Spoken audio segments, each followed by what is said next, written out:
أعوذ بالله من الشيطان الرجيم. بسم الله الرحمن الرحيم. الحمد لله الذي قهر بعزته الأعزاء وتواضع لعظمته العظماء فبلغ بقدرته ما يشاء. الحمد لله الذي هدانا لهذا وما كنا لنهتدي لولا أن هدانا الله.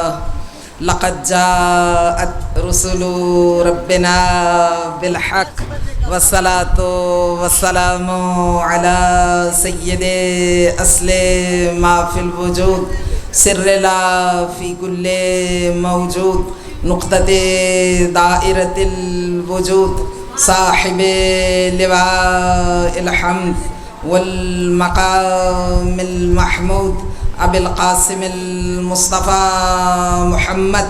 اللهم صل على محمد وعلى أهل بيته الطيبين الطاهرين المعصومين الذين أذهب الله عنهم الرجس وطهرهم تطهيرا.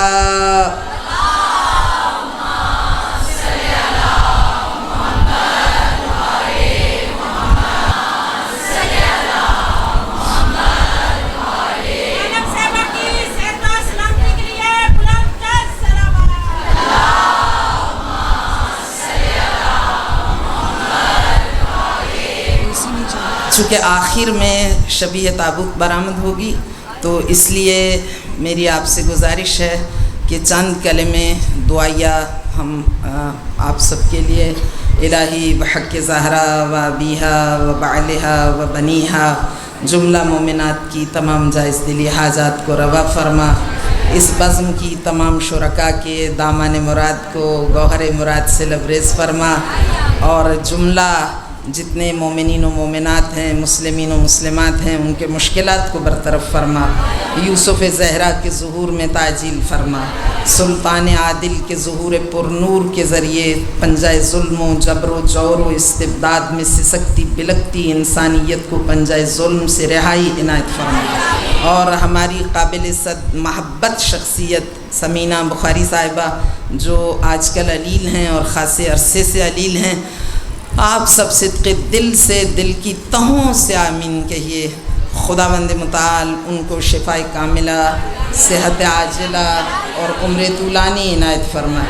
پروردگار معجزہ دکھائے اور وہ پہلے کی طرح جیسے آج سے 20-25 سال پہلے پوری آب و تاب کے ساتھ اس فرش اعضا کو اپنی سرپرستی میں آگے بڑھائیں.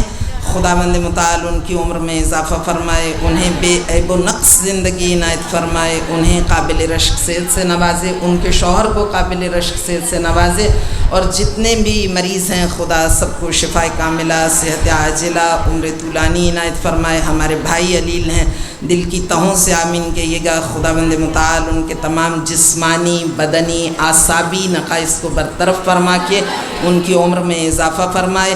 آپ سب کو خوش و خرم و شاد و آباد و سربلند و آبرومند رکھے اور صف عزائے حسینی کو وسعت عنایت فرمائے. مسلمانوں کے مشترکہ دشمن کو نیست و نابود فرمائے. اور میری بہت ہی زیادہ دل سے قریب ہستی ہیں ڈاکٹر سریہ مظہر صاحبہ، خدا ان کو صحت کاملہ عنایت فرمائے، خدا ان کی عمر میں اضافہ فرمائے، خدا آپ سب کی عمروں میں اضافہ فرمائے، آپ سب کو قابل رشک صحت سے نوازے، آپ سب کی تمام پریشانیوں کو خوشیوں میں بدل دے، آپ کے وسائل کی کمی کو وسائل کی کثرت میں تبدیل فرمائے، آپ سب کے ارزاق حلال میں وسعت عنایت فرمائے، آپ کے ہمارے مرحومین و مرحومات کی قبروں کو نور اہل بیت سے منور فرمائے، انہیں اعلیٰ علیین میں جگہ دے. اور ایک دعا میں ہمیشہ کرتی ہوں وہ یہ ہے کہ خدا ساری انسانیت پہ اپنی فراوان رحمت نازل کرے، ساری انسانیت کو اہل بیت کی معرفت عطا کرے اور ساری انسانیت کے مشکلات کو برطرف فرمائے. بآواز بلند صلوات.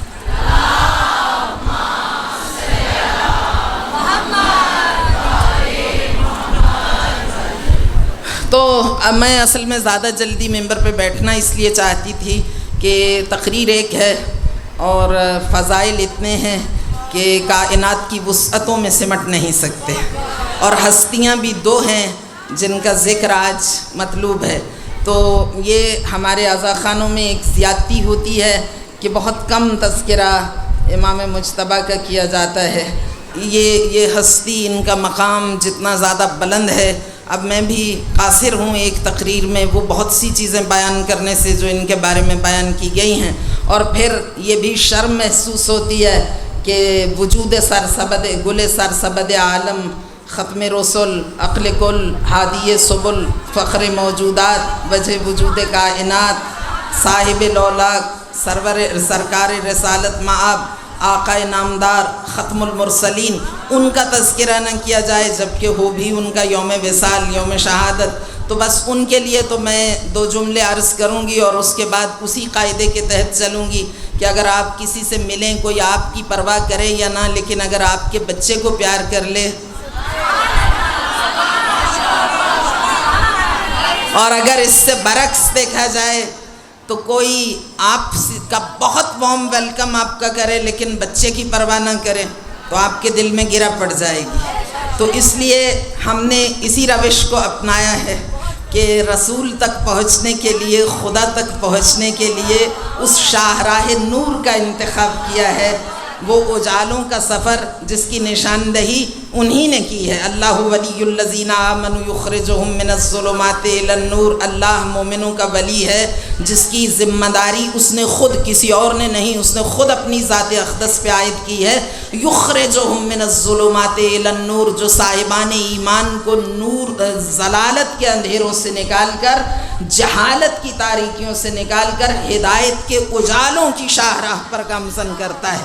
تو خالق کائنات نے ہدایت اجالوں کے اس سفر کو پایا تکمیل تک پہنچانے کے لیے ہمیں جو شاہراہ نور عطا کی ہے، جس شاہراہ نور کی نشاندہی کی ہے، اس شاہراہ نور پر جو ہستیاں ہیں ان کے بارے میں ان کا تذکرہ کرنا، یہ فرامین رسول اور خدا کی پیروی ہی ہے۔ ان کنتم تحبون اللہ فاتبعونی یحببکم اللہ، قرآن میں خالق کائنات نے فرما دیا، اس لیے طلوع صبح قیامت تک اس پر اعتراض کی گنجائش نہیں رہی۔ خبردار اے ایمان والو، اگر میری ذات تک پہنچنا چاہتے ہو تو راستہ وہ ہے، فاتبعونی، ان کی پیروی کرو، ان کے فٹ سٹیپس کو فالو کرو، ان سے محبت کرو۔ لا اسألکم علیہ اجرا الا المودۃ فی القربى، اپنے سینے میں ان کی ولا کا چراغ روشن کرو تاکہ تم شاہراہ نور پر گامزن ہو سکو۔ تو بس 2 جملے سرکار رسالت مآب صلی اللہ علیہ وآلہ وسلم کی ذات بالا صفات کے بارے میں عرض کروں گی۔ اس ہستی کے بارے میں ہم کیا عرض کر سکتے ہیں جس کے لیے خالق کائنات قرآن کریم میں کہے انک لعلی خلق عظیم، خالق کسی چیز کو عظیم کہہ دے تو یہ بڑی تعجب انگیز بات ہے۔ وہ اس قرائے ارض کو نہیں، اس پوری کائنات کو، حتیٰ کہ وہ پوری کائنات جو ابھی معرض وجود میں آ رہی ہے اس کو متاع قلیل کہتا ہے، اور جب پیغمبر گرامی اسلام کا تذکرہ آئے تو انک لعلی خلق عظیم، تو اس کی توصیف ہم، چہرہ ہے کہ انوار 2 عالم کا صحیفہ، آنکھیں ہیں کہ بحرین تقدس کے نگی ہیں، ماتھا ہے کہ وحدت کی تجلی کا برق ہے، عارض ہیں کہ والفجر کی آیت کے امی ہیں، گیسو ہیں کہ واللیل کے بکھرے ہوئے سائے، ابرو ہیں کہ قوسین شب قدر کھلے ہیں، گردن ہے کہ بر فرق زمین اوج سریا، گردن ہے کہ بر فرق زمین اوج سریا، لب صورت یاقوت شعاعوں میں دھلے ہیں۔ اس نبی کی ہم توصیف کیا بیان کریں گے؟ اس نبی کے لیے صرف ایک روایت پہ اکتفا کروں گی کہ آقا کے بارے میں فرمایا گیا خالق اکبر نے آپ کو کچھ خاصیتیں عطا کی جو دوسروں کو عطا نہیں کی۔ البتہ دوسروں سے مراد دوسرے سلسلہ ہدایت کے وہ آسمانی نمائندے ہو سکتے ہیں جو معصوم ہوں، کل من الصالحین سلام علی المرسلین، لیکن دوسروں سے مراد اہل بیت رسول نہیں، کیونکہ جو رسول کو عطا کیا وہ آپ کے اہل بیت کو بھی عطا کیا۔ اولنا آخرنا اوسطنا کلنا، یہ سب کے سب یہ 14 آئینے ہیں۔ انوار الہی کے 14 آئینے ہیں کائنات میں جن سے جمال الہی اکسریز ہوتا ہے. یہ 14 کے 14 نور کے سانچے میں ڈھلے ہوئے ہیں. یہ سب کے سب ایک ہیں بقول مصطفیٰ، فرمان مصطفیٰ. آقا کو خدا نے کچھ خاصیتیں عطا کی تھیں جو کسی اور کو عطا نہیں کی. فرمایا کہ جس وقت آقا قد منحهم اللہ خصائص خاصہ، کچھ ایسی صفات تھیں جو کسی اور کو عطا نہیں کی. لم یکن لہ ذل، آپ جہاں سے، البتہ یہ 2 صفتیں ان میں سے ایسی ہیں جو اہل بیت کو نہیں ملی. لم یکن لہ ذل، جب آپ کہیں سے تشریف لے جاتے تھے تو آپ کا دھوپ میں سایہ نہیں ہوتا. کلو شجر، کلو حجر، کلو ثمر، کلو برقہ، کلو غصن، کلو ذرہ، کلو جدار، کلو شیء فی ھذا الکون کان یسجد فی حضرتہ. البتہ یہ ضرور ہے کہ جب خدا نے پیغمبر گرامی اسلام کو کوئی صفت عطا کی اور وہ صفت صرف حضور کے شایع نشان تھی اور مولا کائنات کو وہ نہیں دی، تو خدا نے اس کا متبادل ضرور عطا کیا مولا کائنات کو. تو پیغمبر گرامی اسلام جس جگہ سے گزرتے تھے، تمام اہل سنت کے علماء نے، تمام علماء اسلام نے اتفاق کے ساتھ تحریر کیا ہے کہ جس مقام سے گزرتے تھے، کلو شجر، کلو حجر، کلو ثمر، کلو برقہ، کلو غصن، کلو ذرہ، کلو جدار، کلو شیء فی ھذا الکون کان یسجد فی حضرتہ. ہر برگ و درخت و ثمر و شاخ، ہر پتھر، ہر ذرہ آپ کی بارگاہ ناز میں سجدے میں جھک جاتا تھا اور خدا اس کو تکلم عطا کرتا تھا اور اس کے اندر سے آواز پیدا ہوتی تھی. صوتاً یسمع، ایسی آواز پیدا ہوتی تھی جس کو ہر کوئی سن سکتا تھا اور وہ آپ کا کلمہ پڑھتا تھا. اور کانت تخرج من بدنہ المبارک رائحۃ طیبۃ شدیدۃ النقاء حتی کلما مر بمکان بقیت الرائحۃ الساحرہ فی اجوائہ لعدۃ الایام فیکون کل من یمر من ہناک مسحورا بہا.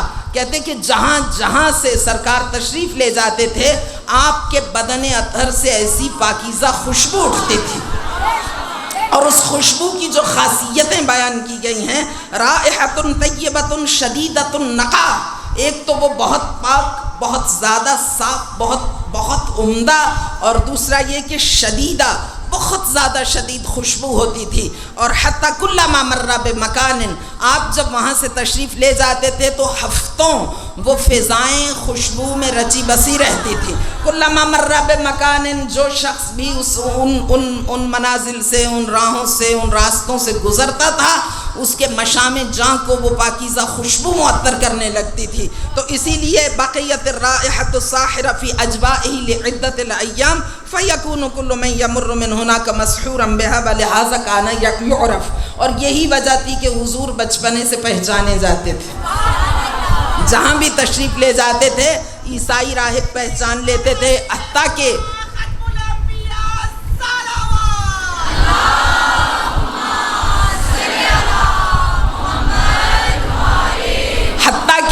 جن کا ادیان آسمانی سے کوئی تعلق نہیں بھی تھا، وہ لوگ بھی جب پیغمبر گرامی اسلام کو دیکھتے تھے، جن کا کوئی مطالعہ بھی نہیں تھا، تو وہ بھی ورطہ حیرت میں ڈوب کے سوال کرتے تھے کہ یہ کون ہستی ہے، بچپنے سے بادل سایہ کر رہا ہے، بدن اطہر سے خوشبو اٹھ رہی ہے، مشام جاں کو کائنات کے معطر کر رہی ہے، برگ و درخت و بار، ہر پتھر، ہر شجر، ہر درخت آپ کی بارگاہ میں سجدہ ریز ہو کے آپ کا کلمہ پڑھ رہا ہے.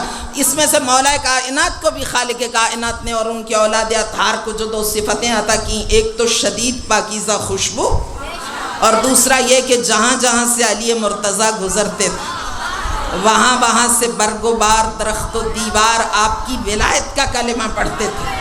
سجدہ نہیں لیکن کلمہ پڑھتے تھے. اور میں نے کئی بار تو خیر میری عادت نہیں ہے ایک بات کو ممبر سے بیان کرنے کی، لیکن ایک بار تو بیان کیا کہ مولا کائنات کے بارے میں چونکہ بہت سے واقعات اہل بیت اطہار کے ایسے ہیں. میں نے عرض کیا تھا کہ مولا کائنات تو معجز نما ہستی تھے، اپنے بیڈ روم میں بھی جو معجز نما ہے وہ ہر جگہ ہے، اور اتنی بڑی معجز نما ہستی تھی کہ ان کے جو معجزات ہمارے سامنے آئے کہ جب جنگ نہروان سے واپس لوٹے، جب صفین کی جانب جا رہے تھے، لما رجع من وقعت صفین، اہل سنت کے علماء نے لکھا جب میدان صفین سے لوٹ رہے تھے، جب جمل سے لوٹ رہے تھے، تو زیادہ ان کے معجزات تب کے بیان کیے گئے ہیں کہ یہ معجزہ ہوا، یہ میریکل ہوا، یہ واقعہ ہوا.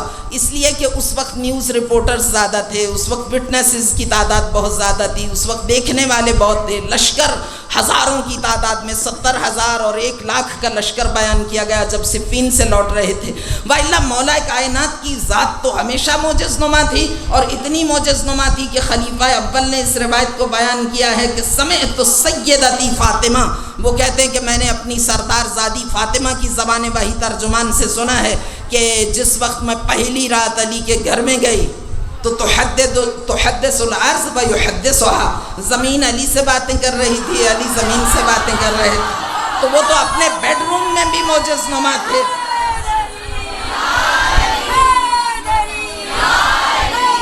تو ایک سنی عالم دین نے لکھا ہے، اب ریفرنسز بیان کرنے کا وقت نہیں، کہ مولا کائنات لما رجع من وقعت صفین، جب مولا کائنات میدان صفین سے واپس لوٹ رہے تھے تو فوقف علی شاط الفرات، تو مولا کائنات کے فرات کے کنارے پر اپنے گھوڑے کو ٹھہرا لیا، رک گئے اور فرمایا ایھا الوادی من انا، ذرا فرات مجھے بتا میں کون ہوں؟ تو واضطرب امواجہ وتشققت، فرات کی موجیں تڑپنے لگیں، لرزنے لگیں، وتشققت، ان میں شگاف پیدا ہونے لگے، سمع الصوت، اور جتنا لشکر تھا اس نے سب نے آواز کو سنا، اور فرات کی لہریں کہہ رہی تھیں کہ انت ولی اللہ و وصی رسول اللہ و حجت اللہ علی خلقہ، مولا کائنات کے جتنے ٹائٹل بیان کیے گئے ان کو دہرا رہی تھیں۔ تو اہل بیت تو معجز نما ہر دور میں ہیں، اہل بیت اطہار ہر دور میں معجز نما ہیں، اس لیے اہل بیت اطہار کو خالق کائنات نے تمام وہ صفتیں عطا کی جو پیغمبر گرامی اسلام کو، تو صرف برگ و بار نہیں، نہر فرات کی لہریں، پانی، کنویں، چشمے، پہاڑ آپ کی ولایت کا کلمہ پڑھتے تھے۔ یہی کیفیت امام حسن مجتبیٰ علیہ السلام کے ساتھ بھی تھی، آپ کے بارے میں آپ کے دشمنوں نے بیان کیا ہے، آپ کے لیے پرندوں کا تکلم کرنا، امام حسن مجتبیٰ کے جو بچپنے کے فضائل و مناقب بیان کی، بالکل بچپنے کے، آپ خود ہی اندازہ کر لیں کہ سرکار رسالت میں آپ کی حیات طیبہ میں آپ کی عمر مبارک، آپ کا سن مبارک کتنا کم تھا، اس کے باوجود ایسے ایسے آپ کے معجزات ہیں جو، اور میری یہ عادت ہے، یاد رکھیے گا، میں بیان کروں یا نہ کروں، ہمیشہ میں اہل سنت کے ریفرنسز سے ان معجزات کو اہل بیت کے بیان کرتی ہوں، اہل بیت کے فضائل کو اہل سنت کے ریفرنسز سے اس لیے بیان کرتی ہوں کہ الفضل ما شاہدت بہ العادہ، فضیلت وہ ہوا کرتی ہے جس کی گواہی، البتہ اہل سنت ہمارے دشمن نہیں، وہ تو ہم ہی میں سے ہیں، لیکن فضیلت وہ ہوتی ہے جس کی گواہی دشمن کے گھر سے آئے۔ تو دشمنوں نے جن روایتوں کو بیان کیا، اہل سنت نے اپنی کتابوں میں ان کو بیان کیا، اور جو خود اہل سنت نے بیان کیا خلفائے راشدین کی زبان سے، اس کے ریفرنس کے ساتھ میں بیان کرتی ہوں، جہاں میں اشرے پڑھتی ہوں وہاں میں ریفرنسز بھی بیان کرتی ہوں۔ وقت کی کمی ہے اس لیے اب شاید ریفرنسز بہت سے بیان نہ کر پاؤں، اور ریفرنس میرے پاس موجود ہے، راوی کہتا ہے عن ابی سعید الخدری قال رأیت الحسن ابن علی علیہ السلام وهو الطفل والطیر تظلہ ورأیتہ یدعو الطیر فتجیبہ، میں نے دیکھا ننا منا سا شہزادہ ہے،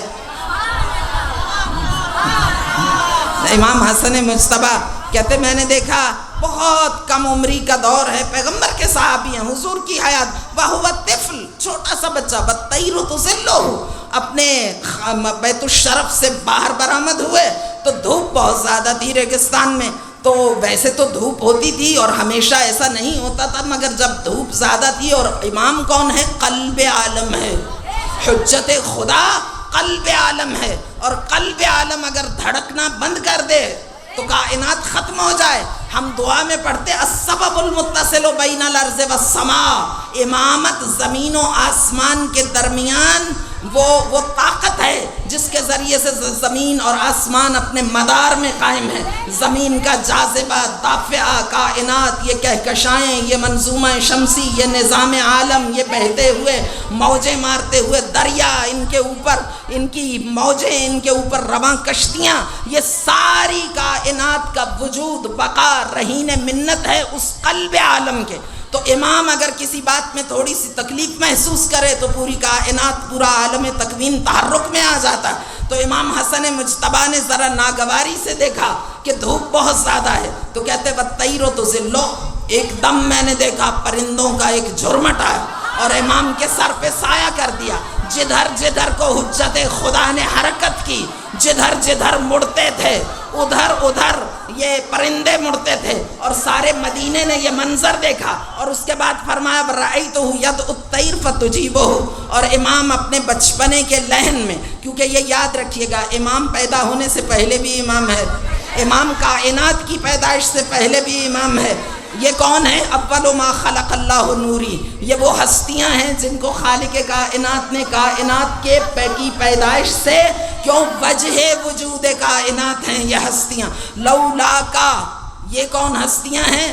لولاک کی مصداق ہیں، جو لما اسریا بی السما، جب میں شب معراج پہ گیا تو اوحی اللہ عز وجل خالق کائنات نے مجھے وحی کی، یا احمد، اے احمد مجتبیٰ، کیا تجھے معلوم ہے لولا کا لما خلقت الافلاک، اگر تو نہ ہوتا، لولا فاطمہ، لولا علی، اگر علی نہ ہوتے، اگر فاطمہ نہ ہوتی، بلکہ حدیث تو یوں ہے کہ اگر تو نہ ہوتا تو میں کائنات کو خلق نہ کرتا، اگر علی نہ ہوتے تو میں تجھے خلق نہ کرتا. اور اگر یہ برتائے حیرت میں ڈال دینے والی روایت ہے، اگر فاطمہ نہ ہوتی، اوتھینٹک روایت ہے، ہر سنی ملا اس روایت کی تصدیق کرے گا، اگر فاطمہ نہ ہوتی تو میں تمہیں اور علی کو بھی پیدا نہیں کرتا. یہ وہ ہستیاں ہیں. تو فرمایا کہ امام معصوم جو امام ہوتا ہے وہ پیدا ہونے سے پہلے، کائنات کی پیدائش سے پہلے، آدم کی پیدائش سے پہلے بھی امام ہے. لیکن کچھ تقاضے ہیں خالق کائنات کی مشیت کے، لہٰذا جب یہ امام دنیا میں آئے تو بچپنے میں بچے کی طرح کا جسم ہے، آواز ہے، اور کیا آپ نے بچے کی طرح کی آواز ہے، بڑے ہونے پہ زبان کی طرح کی ہے، بڑھاپے میں بوڑھے کی طرح کی ہے، اسی طرح کے جسمانی آثار بھی ہیں، کیونکہ خالق کائنات کی مشیت کا تقاضا یہی ہے. اگر ایسا نہ ہوتا تو خالق کائنات فرشتوں کو دنیا پہ ہدایت کے لیے بھیجوا دیتا. ہیں یہ ہستیاں معصوم، لیکن اللہ نے ان معصوم ہستیوں کو انسانی پیکر میں ڈھال کر انسانی جسم کے تقاضوں سے ہم آہنگ کر کے ان کو دنیا میں بھیجوایا، تاکہ بہانہ تراش انسان یہ نہ کہے کہ وہ تو نور کے پیکر ہیں، ہمارے لیے رول ماڈل کیسے ہو سکتے ہیں. اس لیے انہیں بھوک لگتی ہے، پیاس لگتی ہے، تھکن ہوتی ہے، غم ہوتا ہے، صدمہ پہنچتا ہے، آنسو نکلتا ہے، زخم لگتا ہے، خون بہتا ہے، چوٹ لگتی ہے. یہ تمام خالق کائنات نے چیزیں ان کے اندر اس لیے قرار دیں تاکہ انسان یہ اعتراض نہ کر سکے کہ جب انہیں ہماری طرح تکلیف ہی نہیں پہنچتی تو وہ ہمارے لیے رول ماڈل کیوں ہیں. اس لیے ائمہ ہدیٰ جب دنیا میں تشریف لاتے تھے تو بچپنے میں بچے کی طرح ہیں، ان کی ادائیں بچے والی نہیں ہیں لیکن آواز جیسے بچے والی ہے. تو کہتے کہ امام حسن مجتبیٰ پہ جب ان طائروں نے، ان پرندوں نے سایہ کیا تو امام حسن مجتبیٰ رأیتہ یدعو الطیر فتجیبہ، اپنے بچپنے کی آواز میں، جیسے چھوٹا سا بچہ بہت شیرینی کے ساتھ میٹھی زبان بولتا تو گنگناتے ہوئے پرندوں سے خطاب کرتے تھے اور پرندے آپ کو جواب دیتے. فصیح عربی زبان میں پرندے آپ کو جواب دیتے تھے. امام حسن مجتبیٰ کی ذات والا صفات، وہ آغوش سیدہ کونین سے طلوع کرنے والا، یہ ہلال مصطفیٰ، یہ سبط اکبر، یہ حسن مجتبیٰ، یہ شہزادہ خوش خصال، یہ صرف اور صرف پیغمبر گرامی اسلام صلی اللہ علیہ وآلہ وسلم اور سیدہ کونین کے گھر کی پہلی خوشی کی صورت میں طلوع نہیں ہوئے، بلکہ یہ منکرین کے، معاندین نبوت کے طعنوں کا مسکت جواب بن کر ظاہر ہوئے، جس کو محدث شاہ عبدالعزیز دہلوی نے اپنی کتاب سر الشہادتین میں نقل کیا. اور اگر مجھے یاد رہا تو آخر میں یہ بہت بہترین انالیسس ہے ان کا جو بیان کروں گی، اور اس کو پڑھنے سے انسان اس طرح احساس سے عقیدت سے سرشار، بلکہ احساس فخر سے سرشار ہو جاتا ہے کہ جن پیشواؤں کو ہم مانتے، ہم تو یہ سمجھے کہ یہ آقا نامدار سرکار رسالت مآب صلی اللہ علیہ وآلہ وسلم کے لیے جیسے بقائے نسل کا جذبہ ہر کسی میں موجود ہے، انسان اپنی بقا اپنی نسل کے اندر محسوس کرتا ہے، اس کی اولاد اس کے وجود ظاہری کو لے کے آگے بڑھتی ہے، لیکن آقا نامدار سرکار رسالت مآب صلی اللہ علیہ وآلہ وسلم کو خالق و مالک نے جو اولاد عطا کی وہ خیر کثیر کی مصداق ہے. اس خیر کثیر کے ذریعے آقا کا وجود ظاہری ہی آگے نہیں بڑھا، بلکہ صفات متفاضلہ کا کارواں کچھ ایسے جاہو جلال اور شان و شوکت اور شکوہ و عظمت کے ساتھ آگے بڑھا کہ جہاں جہاں سے یہ کاروان نور گزرا، صدیوں کے فرق پر عظمت مصطفیٰ کا پرچم وہاں پر لہرانے لگا، اور کائنات ان صفات متفاضلہ کے سامنے گونگ ہو گئی، اور صحیفہ فضائل مصطفیٰ تکلم ریز ہونے لگا، کبھی حسن کی صورت میں، کبھی حسین کی صورت میں، کبھی علی کی صورت میں، کبھی باقر کی صورت میں، کبھی صادق کی صورت میں۔ وقت ہوتا تو ہم علامہ فخر الدین رازی کی وہ عربی کی روایت آپ سے بیان کرتے جس میں انہوں نے کہا کہ دشمنوں نے اپنی زبان سے اعتراف کیا کہ خیر کثیر کہتے کسے ہیں، انا اعطیناک الکوثر، یہ سلسبیل نور، یہ اسوہ کاملہ کا ظہور، یہ کوثر ہدایت فاطمہ جس کو خالق کائنات نے پیغمبر گرامی اسلام کو عطا کیا، ارزانی کیا، اس کے بطن طاہر سے جو ہستیاں مارز وجود میں آئیں انہوں نے اسلام کو کیا عطا کر دیا، ہدایتوں کے، صداقتوں کے، طہارتوں کے، یہ آفتاب ہائے ماہتاب جو طلوع صبح قیامت تک افق کائنات پر اپنی پوری درخشش کے ساتھ جگمگاتے رہیں گے، اور آنے والی نسلیں طلوع صبح قیامت تک شاہراہ حیات پر گامزن ہونے والی انسانی نسلیں بلکہ تشنہ ہدایت انسانیت کشکول بدست دکھائی دے گی ان درہائے مدینۃ العلم کے سامنے۔ یہ وہ ہستیاں ہیں جو جناب سیدہ کے ذریعے خالق کائنات نے پیغمبر گرامی اسلام کو عطا کی۔ تو محدث شاہ عبدالعزیز دہلوی نے جو فضائل بیان کیا، اگر آخر میں وقت ہوگا تو عرض کروں گی کہ آخر میں ان کی اس انالیسس کو پڑھنے کے بعد یہ پتہ چلتا ہے کہ ہم تو یہ سمجھتے رہے کہ حسنین کے لیے یہ بہت بڑا شرف ہے کہ وہ محمد عربی کے نواسے ہیں، اور یہ شرف ہے بھی، لیکن محدث شاہ عبدالعزیز دہلوی کی تحریر جو بہت سے علماء اہل سنت اور بزرگان و شیوخ کی تحریر کا خلاصہ ہے، اس کو پڑھنے کے بعد یہ پتہ چلتا ہے کہ حسنین کے لیے تو شرف ہے، لیکن اس سے بڑا شرف محمد عربی کے لیے ہے کہ خدا نے انہیں یہ دو نواسے عطا کیے تاکہ کتاب فضائل مصطفیٰ پائے تکمیل تک پہنچے۔ اور قیامت میں شاہ محدث عبدالعزیز دہلوی نے بیان کیا، بلکہ میں دو جملے بیان ہی کر دوں۔ شاہ محدث عبدالعزیز دہلوی کی ایک شہرۂ آفاق کتاب ہے سر الشہادتین، سر کہتے ہیں راز کو، شہادتین کہتے ہیں دو شہادتوں کو۔ انہوں نے کہا دو شہادتوں کا راز کیا ہے؟ ایک سبز شہادت، ایک سرخ شہادت، ایک چھپی ہوئی شہادت اور ایک علل اعلان شہادت۔ سری کہتے ہیں چھپی ہوئی کو، ہڈن کو، اور جہری کہتے ہیں علل اعلان کو۔ کہ ان دو شہادتوں کا راز کیا؟ پوری کتاب ہے، اس میں انہوں نے کون کون سے شیوخ اور بزرگ ہیں اہل سنت کے جن کے ریفرنسز دے دے کر اس کو پایا تکمیل ثبوت تک نہیں پہنچایا۔ اس میں وہ کہتے ہیں کہ خالق و مالک کو، ذات توحید کو یہ گوارا نہ تھا کہ پیغمبر گرامی اسلام کی کتاب فضائل میں سے کوئی فضیلت کم رہ جائے، اور تمام انبیاء کو خدا نے جو فضیلتیں عطا کی، آنچے خوبان ہمیں دارن تو تنہا داری، وہ تنہا ذات پیغمبر میں یکتا اس ذات میں یکجا کر دی، حسن عالم کو سمیٹ دیا پیغمبر گرامی اسلام کی ذات والا صفات میں۔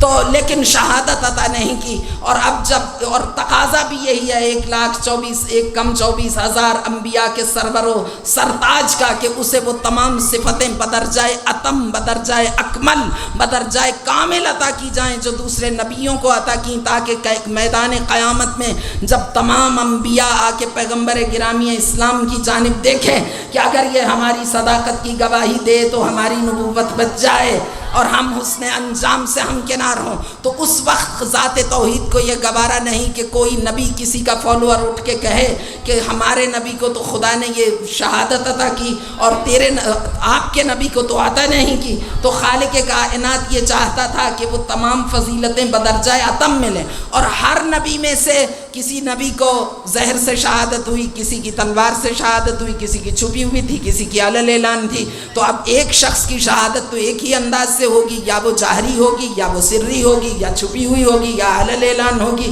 تو خالق ذات توحید کا یہ یہ مرضات الہی کا تقاضا تھا، مشیت خدا بندی کا، کہ پیغمبر کو وہ تمام فضائل بدرجہ اتم ملیں. اور اس وقت شہادت اسلام کی مصلحت میں نہ تھی، اس لیے کہ اگر پیغمبر شہید ہو جاتے تو اسلام تو جری ہو جاتا، اسلام تو کفر تو جری ہو جاتا، اسلام تو نیست و نابود ہو جاتا. اسی لیے مولا کائنات نے بھی صبر کیا. فصبرت علی ہاتھ احجا ورأیت نظرت علی ہاتھ احجا، میں نے دیکھا. فصبرت وفی العین قضا وفی الحلق شجا، میں نے اس لیے صبر کیا کہ اسلام نابود نہ ہو جائے، ورنہ علی کو تلوار چلانی کون سکھائے.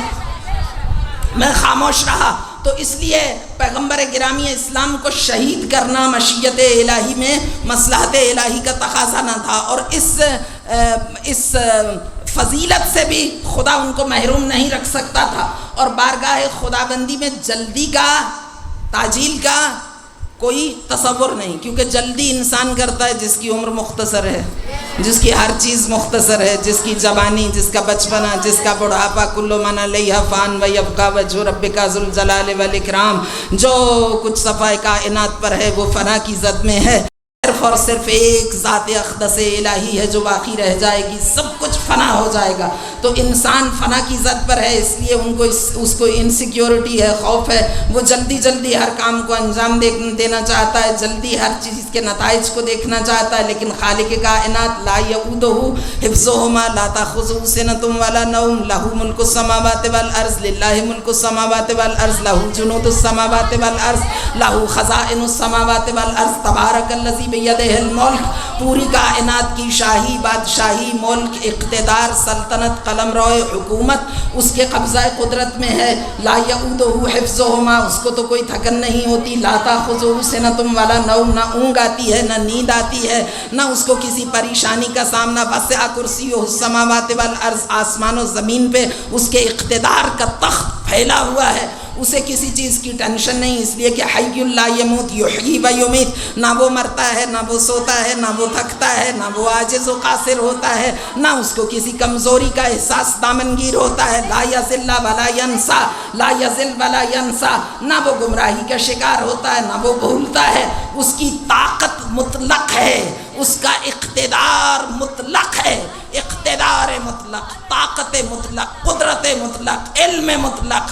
تو وہ خالق کائنات حی لا یموت وہو محیی و ممیت، وہ موت بھی دیتا ہے، زندگی بھی دیتا ہے. الذی خلق الموت والحیات، اس لیے کہ وہ تو موت و حیات کا خالق ہے، اس کے ہاتھ میں ہے. تو وہ خالق کائنات کبھی جلدی کا مظاہرہ، اس لیے اس کے کام میں جلدی نہیں، اس لیے اس نے اپنی حکمت کے مطابق وہ کام انجام دیتا. لہٰذا محدث شاہ عبدالعزیز دہلوی رقم دراز ہیں کہ خالق نے پھر باب فضائل مصطفیٰ کو مکمل کرنے کے لیے، کتاب فضائل مصطفیٰ کو پایہ تکمیل تک پہنچانے کے لیے 2 شہزادہ ہے خوش خصال عطا کیے.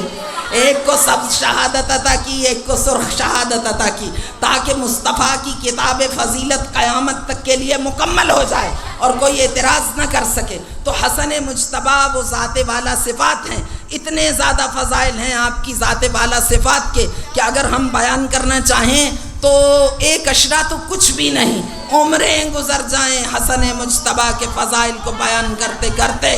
لیکن آپ کے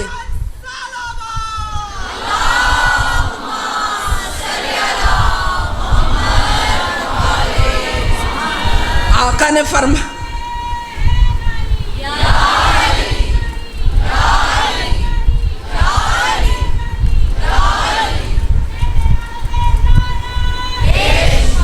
آقا نے فرمایا بسبب ھذا البلد سیقام الصلح بین امتی.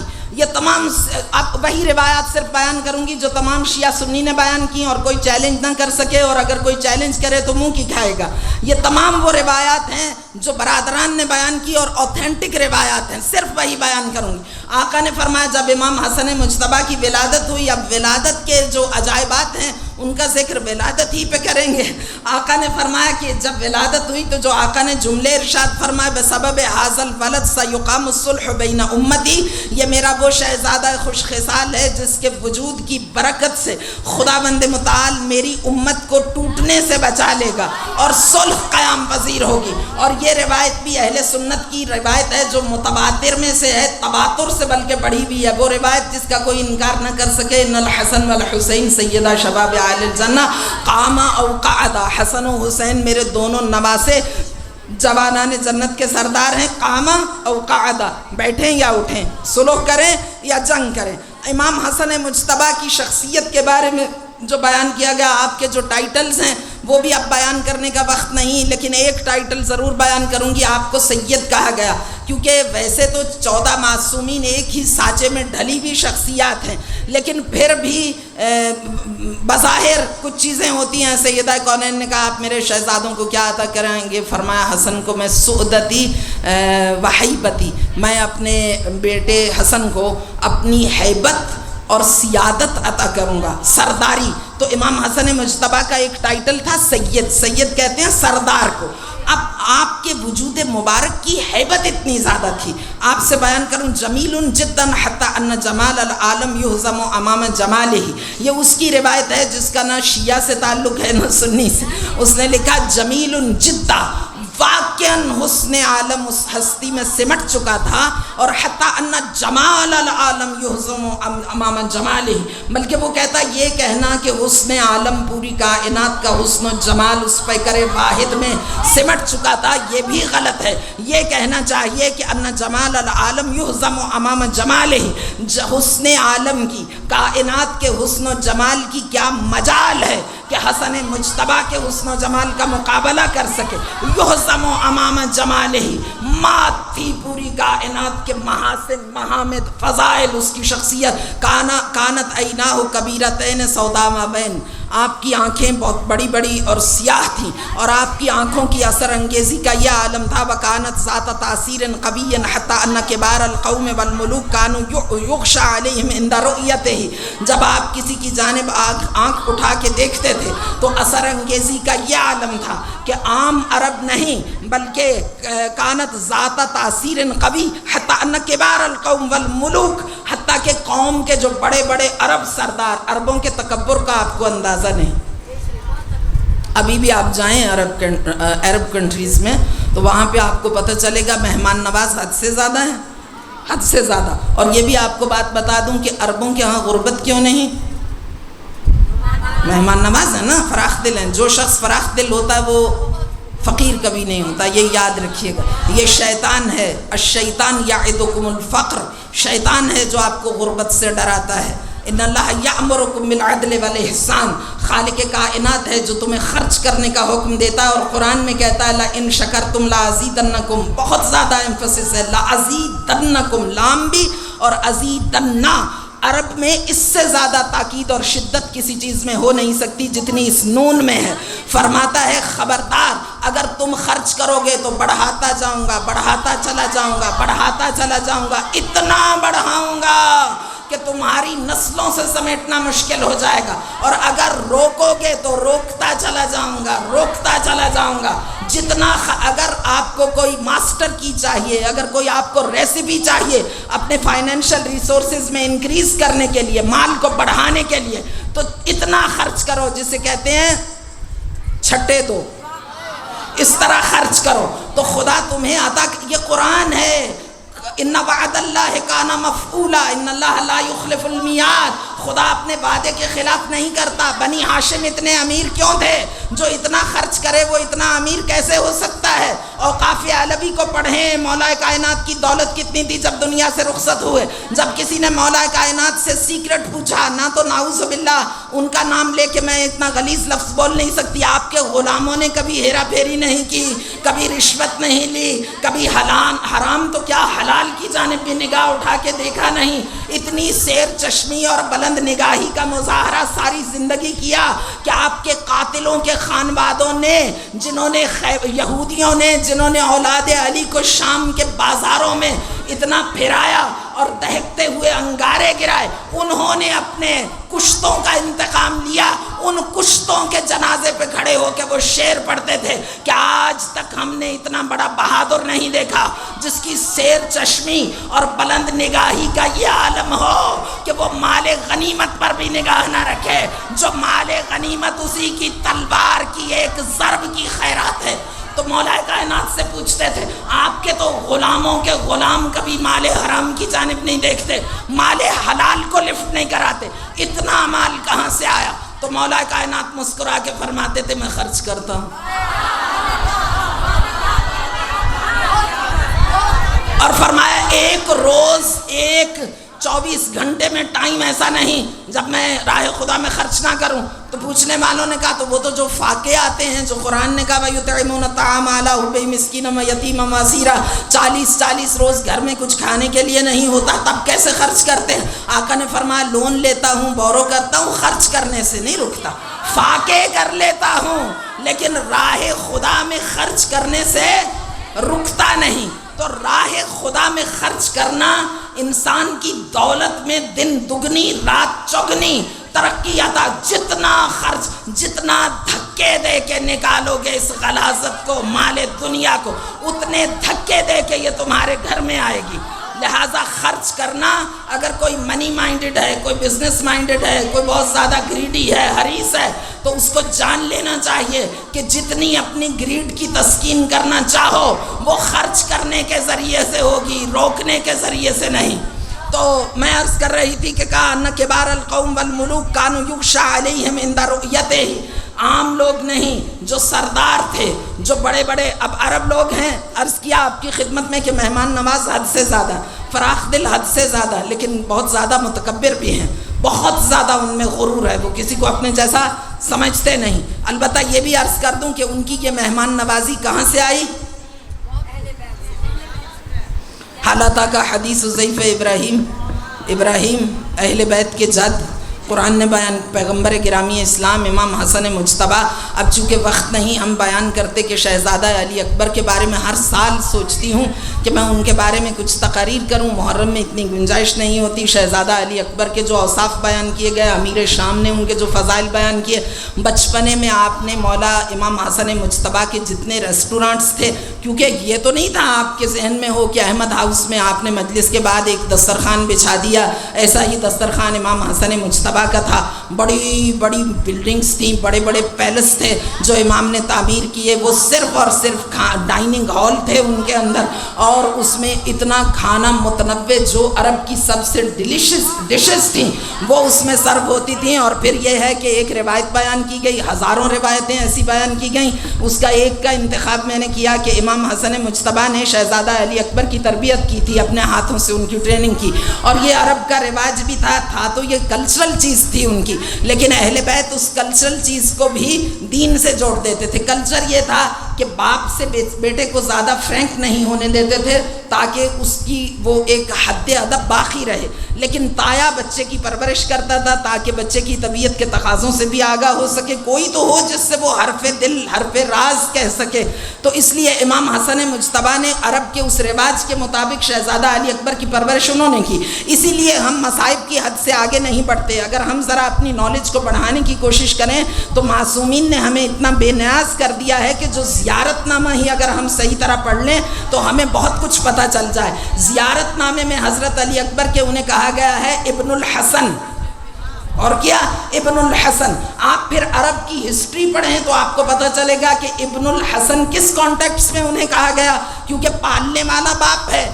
اور کیا آپ نے، جیسے آزر ابراہیم کے باپ تو نہیں تھے لیکن انہیں باپ کہا گیا کیونکہ عرب کا رواج ہے، جو پالے اس کو باپ کہتے ہیں۔ تو ابن الحسن جناب علی اکبر کو کہا گیا، اور اسی لیے عرب ایرانی علماء اس بات پر بضد ہیں۔ بضد کیا، وہ صحیح کہتے ہیں، ہمارے پاس تو انہی سے نالج آئی ہے، لیکن میرا یہ مزاج ہے کہ میں کبھی ایک نئی چیز مجمع کو نہیں دیتی کہ ہمارے لوگ پھر اس کو لے کے بھاگ نہ پڑے، کیونکہ ہمارے پاکستانی اس میں دنیا میں ٹاپ آف دا لسٹ ہے۔ ہاں، پاکستانیوں میں جو خدا نے ٹیلنٹ دیا دنیا میں کہیں نہیں، بلکہ اتنا بڑا ٹیلنٹ ہے کہ لوگ تو کوئی رائی ہو تو ڈاٹ ہو تو پہاڑ بناتے، یہاں ٹیلنٹ کا یہ عالم ہے کہ ڈاٹ نہ بھی ہو تو پہاڑ لمحوں میں تعمیر ہو جاتا۔ اور ہمارے پاکستانیوں کا یہ ٹیلنٹ اتنا قابل تعریف ہے، اتنی کوئی خدا نے ان کو یہ صلاحیت دی ہے کہ اس کے بعد وہ جو ڈاٹ نہ ہو اور پہاڑ بنے لمحوں میں اتنے تخیلاتی ہیں، اس تعمیر شدہ پہاڑ کو لوگوں کے سامنے ایسے پیش کرتے ہیں کہ سننے والے کو منظر نظر آنے لگ جاتے ہیں۔ یہ صلاحیت ہر کسی کو نہیں ملتی، اور میں پوری دنیا میں تعریف کرتی ہوں۔ میں امریکہ میں تھی تو وہاں لوگ پاکستانیوں کی برائی کرتے تھے تو میں کہتی تھی خبردار، اتنا ٹیلنٹ کسی اور کے پاس ہے؟ تم بنا کے بتاؤ، تمہارے پاس ڈاٹ بھی نہ ہو، رائی بھی نہ ہو، تو تم پہاڑ بنا سکتے ہو؟ یہ بہت بڑی صلاحیت ہے۔ اس لیے میں بہت سی روایات ہیں جو ممبر سے بیان نہیں کرتی، کیونکہ مقاتل میں تو بہت کچھ لکھا گیا، اور مولا کائنات نے فرمایا کلم بالناس علی قدر عقولہم، لوگوں سے بات کرو، ان کی مطالب کو ان کے فہم کے سانچے میں ڈھال کر بات کرو، کیونکہ جتنی ان کی سطح ہے اس کے مطابق ان سے بات ہو۔ لہٰذا میں بہت سی چیزیں بیان نہیں کرتی، ایرانی عرب علماء بزد ہیں، لیکن میں خود بھی 18 سال اسی لیے کہتی ہوں کہ مجھے اس سے کیا کہ کتنی عمر تھی کربلا میں جناب علی اکبر کی، ہمیں تو اس بات سے غرض ہے کہ حسین کا کڑیل زمان کربلا میں کتنے ظلم سے شہید کیا گیا۔ ہمارے لیے مرکزیت و محوریت میر کاروان کربلا سالار و سرور شہیداں کی، ان کے گرد جتنے کردار گھومتے ہیں ہم ان کے ایثار و صبر و وفا کو بیان کرتے ہیں۔ ہمیں ان کے سن و سال سے کوئی زیادہ غرض نہیں۔ علی اکبر 6 مہینے، علی اصغر 6 مہینے کے تھے یا 11 مہینے کے تھے، جناب سکینہ 5 سال کی تھیں یا 3 سال کی تھیں، اور جناب علی اکبر 27 سال کے تھے یا 18 کے، لیکن ایرانی عرب علماء نے سبھی نے مقتل میں لکھا کہ وہ 27 سال کے تھے۔ اور جب ہم اس کو میچ کرتے ہیں ان روایتوں سے تو یہی بات دل کو چھو لیتی ہے، اس لیے کہ 27 سال کے ہوں گے تبھی تو مولا کائنات نے ان کے بارے میں جو مولا کائنات کی محبتیں ہیں، تبھی تو امام حسن مجتبیٰ نے انہیں اپنی ساری ذمہ داریوں کا میں مینیجر اور انچارج کا عہدہ دیا تھا۔ اور علی اکبر کم سن تھے، گھوڑے پہ سوار ہوتے تھے، جاگ کے آگ روشن کرتے تھے تاکہ مسافروں کو اطلاع ہو کہ یہاں کوئی آبادی ہے، اور علی اکبر تھے جو جا کے کچن کو دیکھتے تھے، شیف کے پاس جا کے کھڑے ہوتے تھے، کہتے تھے گوشت کو اتنا سافٹ کرو جیسے ہمارے پاکستان میں گوشت منہ پہ تھپڑ مارتا ہے، تو آپ عرب ممالک میں جائیں تو آپ کو اتنا سافٹ ملے گا کہ آپ کو ہاتھ لگانے سے پہلے ہڈی سے جدا دکھائی دے گا۔ یہ کلچر وہیں سے آیا ہے، اور جو لوگ بھی اس طرح کا گوشت کھاتے ہیں جیسے پاکستان میں، تو وہی لوگ پھر شقی القلب ہوتے ہیں، اسلام سے دور ہوتے ہیں۔ گوشت گلا ہوا ہونا چاہیے۔ تو علی اکبر جا کے یہ ساری چیزیں خود چیک کرتے تھے، اور ان کے بارے میں اور بہت سی روایات بیان کی گئی ہیں۔ تو یہ امام حسن مجتبیٰ کی ٹریننگ تھی۔ ایک عیسائی بیروت کا اس نے کتاب لکھی ہے، بڑی معرکۃ الآراء کتاب لکھی ہے، اس میں اس نے لکھا کہ عاشورائے حسینی، اس سے پہلے کہ عاشورائے حسینی ہو، عاشورائے حسنی ہے، کیونکہ امام حسن مجتبیٰ نے کربلا کے سپاہیوں کی ٹریننگ کی تھی۔ آداب حرب کون سکھاتا تھا؟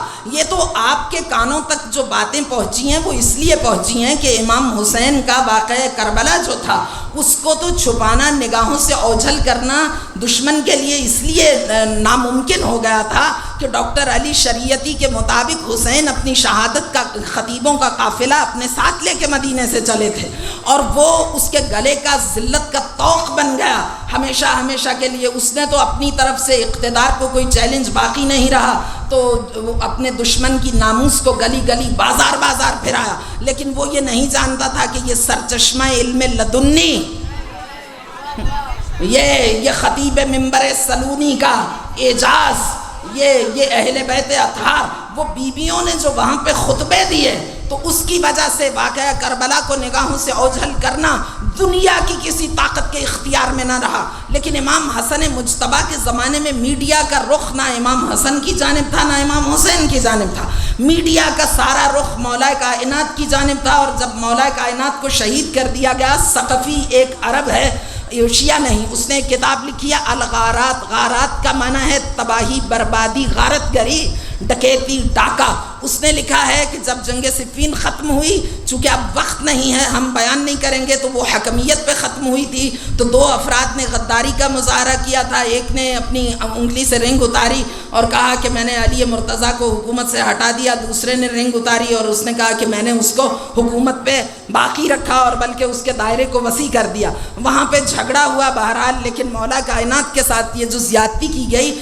اس کے بعد ہوا یہ کہ وہ شخص بڑا جری ہو گیا، اور جس وقت یہ واپس کوفے لوٹے تو یہ ثقفی نے جو کتاب لکھی ہے الغارات، اس میں اس نے لکھا ہے کہ 10 بڑے عرب کے شہروں پر، حجاز میں مدینہ و مکہ، اور عراق میں کوفہ، اور ایک الانبار سٹیٹ تھی عراق کی جس کے گورنر کو انہوں نے مار ڈالا تھا، اتنے بڑے 10 حملے امیر شام نے کرائے تھے، کیونکہ امیر المومنین کا پروپیگنڈا اس کے بارے میں جنگ صفین کے بعد کیا جانے لگا، اور اس نے وہ حملے کرائے۔ اس الغارات کتاب میں بڑی تفصیل تحریر کی گئی ہے، اور اتنے مسلمانوں میں ہرج و مرج، اور مولا کائنات اپنے رائٹس کو ایکسرسائز کرنے کے لیے چونکہ حق کے راستے سے ہٹ نہیں سکتے تھے، جیسا کہ ان کا مشہور جملہ ہے کہ اس کا مکر تو کبھی میرے آگے چل نہیں سکتا، مگر میری مجبوری یہ ہے کہ میں مکر کر نہیں سکتا، مجھے حدود الہی سے خارج نہیں ہونا، ورنہ اس کی اور اس کے ہتھ کنڈوں کی کیا مجال ہے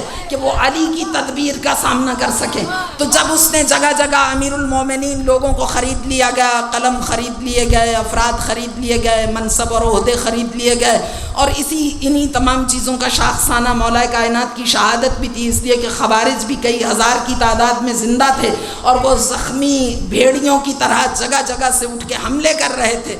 تو اس وجہ سے مولا کائنات کی جب شہادت ہو گئی اور امام حسن مجتبیٰ اب ان کے سامنے تھے، امام حسن مجتبیٰ سے ان کو اتنا زیادہ بغض تھا، یہ میں وہ بات بیان کر رہی ہوں جو میں یہ ثابت کرنا چاہتی ہوں کہ امام کو ایک نعوذ باللہ معاذ اللہ ایک عیاش شہزادے کا جو تعارف کرایا گیا کہ نعوذ باللہ جیسے ایک بہت خوبصورت عیاش شہزادہ جس کو کسی بھی وقت اپنے حسن کے اظہار اور لباس پہننے، انواع و اقسام کے کھانے کھانے اور اپنی من مانی کرنے کے سوا فراغت نہیں تھی، ایسا تأثر یہ شام نے مولا کے بارے میں سارے اپنے بیت المال کے خزانوں کے دہانے انڈیل دیے جعلی روایات گھڑنے کے لیے۔ اس وقت دشمن کے سارے جتنے نشانے تھے ان کی زد پہ امام حسن مجتبیٰ کی ذات والا صفات تھی، کیونکہ امام حسین تو کہیں تھے ہی نہیں۔ امام حسین کا مزاج تو یہ تھا کہ امام حسین سارے ہاشمیوں کا یہ مزاج ہے۔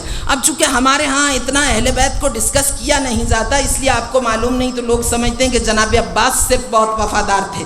اس گھرانے کا رواج یہی تھا کہ جب تک پیغمبر گرامی اسلام تھے مولا کائنات نے لب نہیں کھولے، ممبر پر نہیں گئے، جب تک مولا کائنات تھے حسن مجتبیٰ نے لب نہیں کھولے، ممبر پر نہیں گئے۔ اور ہاں یہ الگ بات ہے کہ مولا کائنات خود جب آتے تھے خلفاء کے دربار میں یہودی تو مولا کائنات اپنے شہزادوں کو بچپن سے لے کے جاتے تھے اور فرماتے تھے ان کے سوالوں کے جواب دو، لیکن خود سے کبھی خطاب نہیں کیا۔ اور امام حسن مجتبیٰ جب تک تھے امام حسین نے کبھی اپنی سواری کو آپ کی سواری سے آگے نہیں بڑھایا، کبھی آپ کی بات کے دوران بات نہیں کی، کبھی آپ کو انٹرپٹ نہیں کیا، حتیٰ کہ انٹرپٹ کرنا تو دور کی بات، آپ بات مکمل بھی کر چکے تو کوئی امام حسین سے پوچھے آپ کی رائے کیا ہے تو امام حسین اسے تعجب سے دیکھ کے کہتے تھے کہ میری رائے ابھی گنجائش ہے، میری رائے کی گنجائش ہے، جبکہ امام حسن بات بیان کر چکے ہیں۔ یہاں تک امام حسین کی اوبیڈینس کا عالم تھا کہ ایک مرتبہ ایک فقیر آیا تو امام حسن مجتبیٰ کے بارے میں آپ کو معلوم ہے کہ کان الحسن رضی اللہ عنہ در منصور کے مؤلف نے سیوطی، جلال الدین سیوطی مصر کا عالم دین ہے، ایجپٹ کا بہت بڑا ریسرچر ہے، فلسفر ہے، مفسر قرآن ہے، بہت بڑا عالم ہے، سخن شناس ہے، سخن فہم ہے، ادیب ہے، خطیب ہے، اس کے اتنے ٹائٹل ہیں اس کی کتابوں میں۔ اس نے امام حسن مجتبیٰ کے بارے میں تحریر کیا، کان الحسن رضی اللہ عنہ اعلم الناس، اعبد الناس، ازہد الناس، اتقى الناس، اشجع الناس، اقنع الناس، اسجد الناس، ارکى الناس۔ وہ کہتا ہے امام حسن مجتبیٰ افقہ الناس، وہ کہتا ہے کہ امام حسن مجتبیٰ کی ذات کون تھی تو وہ پھر بیان کرتا ہے ان کی ذات والا صفات کے بارے میں کہ ان کے محاسن کیا تھے، ان کے محامد کیا تھے۔ تو اس میں وہ لکھتا ہے کہ امام حسن مجتبیٰ کی ذات والا صفات وہ تھی کہ کانا، عربی زبان میں جب آپ کسی بات کے بارے میں یہ کہنا چاہیں کہ وہ پہلے سے زیادہ ہے تو آپ کو یہ نہیں کہنا پڑتا کہ وہ اس سے زیادہ ہے، یعنی فلاں شخص اس سے بڑا ہے۔ اب اگر ہم اردو میں بات کریں گے تو کہیں گے فلاں شخص فلاں سے بڑا ہے، لیکن عربی زبان میں ہم یہ نہیں کہیں گے، عربی زبان میں اوزان ہیں، وزن وضع کیے گئے ہیں۔ اگر آپ نے کہنا فلاں شخص فلاں سے بڑا ہے تو یہ نہیں کہیں گے یہ کبیر ہے اور یہ اس سے بڑا ہے، کہیں گے یہ اکبر ہے، تو سننے والے کو خود ہی پتہ چل جائے گا کہ یہ کبیر سے بڑا ہے. اسی طرح اگر آپ کہیں فلاں شخص عالم ہے اور یہ چاہیں بیان کرنا کہ یہ باقیوں سے زیادہ بڑا عالم ہے تو آپ یہ نہیں کہیں گے زیادہ بڑا، آپ کہیں گے اعلم. کان الحسن رضی اللہ عنہ کان اعقل الناس اعلم الناس اعبد الناس اشجع الناس اعدل الناس افضل الناس اجود الناس اسخى الناس اکرم الناس اعظم الناس ازهد الناس احلم الناس اصبر الناس اخلص الناس اسجد الناس ارکع الناس افهم الناس احکم الناس اتقى الناس ازکى الناس. حسن مجتبی کون تھے؟ وہ کہتے ہیں وہ اپنے زمانے کا سب سے بڑا عالم، اپنے زمانے کا سب سے بڑا عابد، اپنے زمانے کا سب سے بڑا شجاع، مرد جنگ آزما، جس نے لمحوں میں جنگ جمل کو جیت کے سازشوں کے پیر ہمیشہ کے لیے قطع کر دیے، جو فاتح عجم ہے، جس نے سرزمین ایران جس کی خیرات میں فتح ہوئی. اعدل الناس جو دنیا کا سب سے بڑا عادل تھا، افضل الناس جو دنیا کا سب سے بڑا فاضل تھا، اکرم الناس جو دنیا کا سب سے بڑا کریم تھا، اور اعظم الناس جو اپنے زمانے کا سب سے عظیم المرتبت اور باشرف خانوادہ طہارت کا چشم و چراغ تھا. احلم الناس اصبر الناس جس کا صبر، جس کا حلم، جس کی بردباری اتنی زیادہ تھی کہ ہم منزل مصائب میں بیان کریں گے کہ جب زہر نے اثر کیا تو جودا نے کیا کیا اور امام نے کیا کیا. اتنا صبر ہے امام میں. اخلص الناس دنیا کا خالص ترین شخص تھا، اور اتنا خالص تھا کہ سیوطی کیا دوسرے عرب سنی علماء لکھتے ہیں کہ کانا اذا حج ماشیہ ربما حافیہ، وہ حج کرتے تھے 25 حج کیے علی قدمہ ہے، اپنے قدموں پہ چل کے. وتساق المحامل بین یدیہ ہے، آراستہ و پیراستہ محمل اور سواریاں ساتھ ساتھ خالی حرکت کرتے تھے. اور آپ ربما مشا حافیہ صرف پیدل نہیں بلکہ پاؤں سے جوتیاں اتار کے چلتے تھے بغیر برہنہ پا. 25 حج خانہ خدا کے کیے. احکم الناس اتنے زیادہ سب سے زیادہ بہترین فیصلہ کرنے والے. اسجد الناس اتنا سجدہ کرتے تھے. ارکع الناس اتنا رکوع کرتے تھے. اعبد الناس اتنی عبادت کرتے تھے کہ آپ کے داماد وہ تھے جن کو خدا نے زین العابدین کا لقب دیا تھا. یہ امام علی زین العابدین کا لقب کسی اور نے، کسی امام نے نہیں دیا، یہ خالق کائنات نے دیا تھا. زین العابدین، عابدوں کی زینت دنیا میں. اور اس زین العابدین نے امام حسن مجتبی کے بارے میں فرمایا ہے کہ امام حسن مجتبی جو دونوں جوانب سے میرے باپ تھے، فرمایا ان جتنا بڑا عابد میں نے دنیا میں کوئی نہیں دیکھا. اتقى الناس ازكى الناس انقى الناس، سب سے زیادہ ذکی، سب سے زیادہ تقی با تقوی، سب سے زیادہ انقى الناس پاکیزگیوں اور طہارتوں میں دھلا ہوا، شفاف، زلال، پاکیزہ کردار، بے داغ، بے عیب، لا ریب. اور جب حج کرتے تھے تو 25 بار اپنے پیروں پہ برہنہ پیروں کے ساتھ حج کیا. اور آپ کے بارے میں جو بیان تو میں عرض کر رہی تھی کہ اکرم الناس، اسخى الناس، اجود الناس آپ کے القاب ہیں. کسی بھی ٹائٹل سے ہم آپ کی شخصیت کو صحیح طور پہ بیان نہیں کر سکتے. اسخى الناس کہتے ہیں سخی کو جو خود کھائے دوسروں کو بھی کھلائے. اجود الناس جو اس سے بھی زیادہ سخی ہو. اور کریم کہتے ہیں اس کو جو خود نہ کھائے. اس لیے کریم صفت ہے ذات اقدس الہی کی. جو خود نہیں کھاتا وہ خود نہیں کھاتا، یطعم، وہ دوسروں کو کھلاتا ہے. تو مولا کریم صرف نہیں تھے، اکرم الناس، سارے کریموں کے سردار تھے. اتنے سخی. تو کہتے ہیں کہ سب کو پتا تھا کہ امام کتنے سخی ہیں. تو ایک شخص آپ کی خدمت میں آیا اور اس نے آ کے کہا کہ مولا میں حاجت مند ہوں. تو اب یہ یاد رکھیے گا کہ اسلام نے جتنا عطا کرنے کا حکم دیا ہے اتنا ہی اسلام نے سوال کرنے کو ناپسند کیا، سوال کرنے والے کو ملعون قرار دیا. یہ الگ بات ہے کہ عطا کرنے والے سے یہ کہا ہے کہ تم اتنے غیرت مند بنو کہ کسی کے سوال کرنے سے پہلے ہی اس کے گھر پہنچا دو. اور بھوکے کو یہ کہا ہے کہ تمہارے جتنا گھٹیا، ناپسندیدہ اور بعید من رحمت اللہ کی رحمت سے دور وہ شخص نہیں، تم سے زیادہ دور نہیں کوئی شخص جو اگر تم کسی سے سوال کرو، تمہیں سوال کرنے کی اجازت نہیں. تو کہا پھر بھوکے مر جائیں؟ تو آقا نے فرمایا کہ شرف المؤمن قیامہ باللیل واستغناہ عن الناس، مومن کا شرف یہ ہے کہ وہ ذات اقدس الہی پر ٹرسٹ کرے، اعتماد کرے، وَأُفَوِّضُ أَمْرِي إِلَى اللَّهِ إِنَّ اللَّهَ بَصِيرٌ بِالْعِبَادِ۔ جب تم خدا کو سونپ دو گے، مومن کا شرف یہ ہے قیامہ باللیل، رات بڑی وسیع ہے، رات کا دامن بڑا وسیع ہے، واستغناہ عن الناس، لوگوں سے رخ پھرا کے اس کا رخ کرو، اس سے مانگو، وہ تمہیں کبھی خالی دامن لوٹائے گا نہیں۔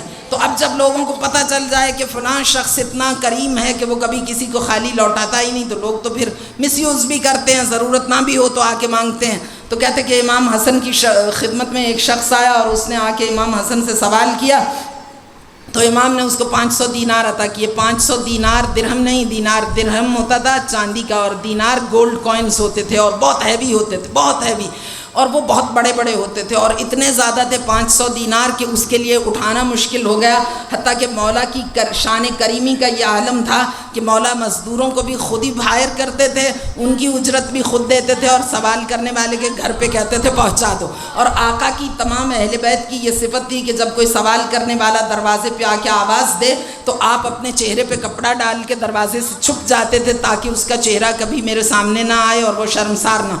اب یہ تو گھر میں کرتے تھے، اب جب اوپن ایئر میں بیٹھے ہیں تو کیسے چھپیں؟ آنے والے نے پہلے سلام کیا، باتیں کی، پھر حاجت بیان کی تو سبھی نے سن لیا۔ تو امام تو نہیں چاہتے تھے کہ یہ بے آبرو ہو، کیونکہ مومن کی آبرو بہت زیادہ ہے اور اسے سوال کرنا بھی نہیں چاہیے۔ تو امام پھر اس کی فیس سے میں اس کی آبرو کو بچانے کے لیے امام فرماتے تھے کہ ہاں ہاں مجھے یاد آ گیا، تو مجھے کچھ سوالوں کے تو نے جواب دینے تھے۔ اور اب چونکہ وہ تو امام تھے نا، ایسا سوال کرتے تھے جس کا جواب بھی وہ آسانی سے دے دے، اور پھر فرماتے تھے ہاں ہاں تو نے سوال کا جواب دیا، تیری یہ اجرت ہے۔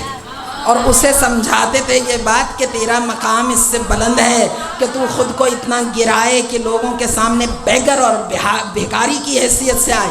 تو امام کے سامنے کوئی شخص آیا، اس نے سوال کیا، امام نے 500 دینار دیے۔ تو جب 500 دینار دیے تو وہ بہت زیادہ تھے، لیکن وہ تھا گریڈی، حد سے زیادہ ہوتے نا، بعض لوگوں کی بھوک بہت زیادہ ہوتی، ہرس، جتنا نوازتے جاؤ۔ مجھے کتنے لوگ آ کے کہتے ہیں ہم اتنا ہارڈ منی ہے ہمارا، اتنی محنت سے کماتے ہیں باہر کے ملکوں میں، اور ہمارے رشتہ داروں نے ہمیں لوٹ کے کھا لیا، ہم ان کو فیسیلیٹیٹ کرتے ہیں، خرچ بھیجتے ہیں، اور وہ ہمارے لیے بھیڑیے بن گئے ہیں اتنے۔ وہ بعض لوگ تو کہتے ہیں ہماری تو ساری ہمدردیاں ہی ہم نے ختم کرا لی، اتنا رشتہ داروں کو سوائے اب اپنے اغراض و مقاصد کے اور کوئی بات ہی نہیں، ان کو کوئی دلچسپی نہیں کہ یہ کن حالات میں ان کی صحت، ان کی زندگی بس ان کے تقاضے ہیں، اور وہ سمجھتے ہیں یہاں درختوں پہ پیسہ لگا ہوا۔ تو جتنا عطا کرتے جاؤ گریڈ بڑھتی چلی جاتی ہے۔ تو اس کی کچھ گریڈ زیادہ ہی تھی، اس کا معدہ بہت زیادہ بڑا تھا، اس کی ایپیٹائٹ بہت زیادہ تھی۔ اس نے جب دیکھا کہ ارے امام نے تو مجھے اتنا عطا کر دیا، تو اس نے امام حسین کی جانب بڑھا، اس نے کہا کہ آپ کچھ عطا کریں۔ تو اب اوبیڈینس بتا رہی ہوں جو اطاعت ہے، اور ادب بتا رہی ہوں جو اہل بیت کا ایک دوسرے سے ہے۔ اب امام حسین نے جب اس نے آگے بڑھ کے سوال کیا تو امام حسین نے اس کو 400 دینار عطا کیے۔ کیوں؟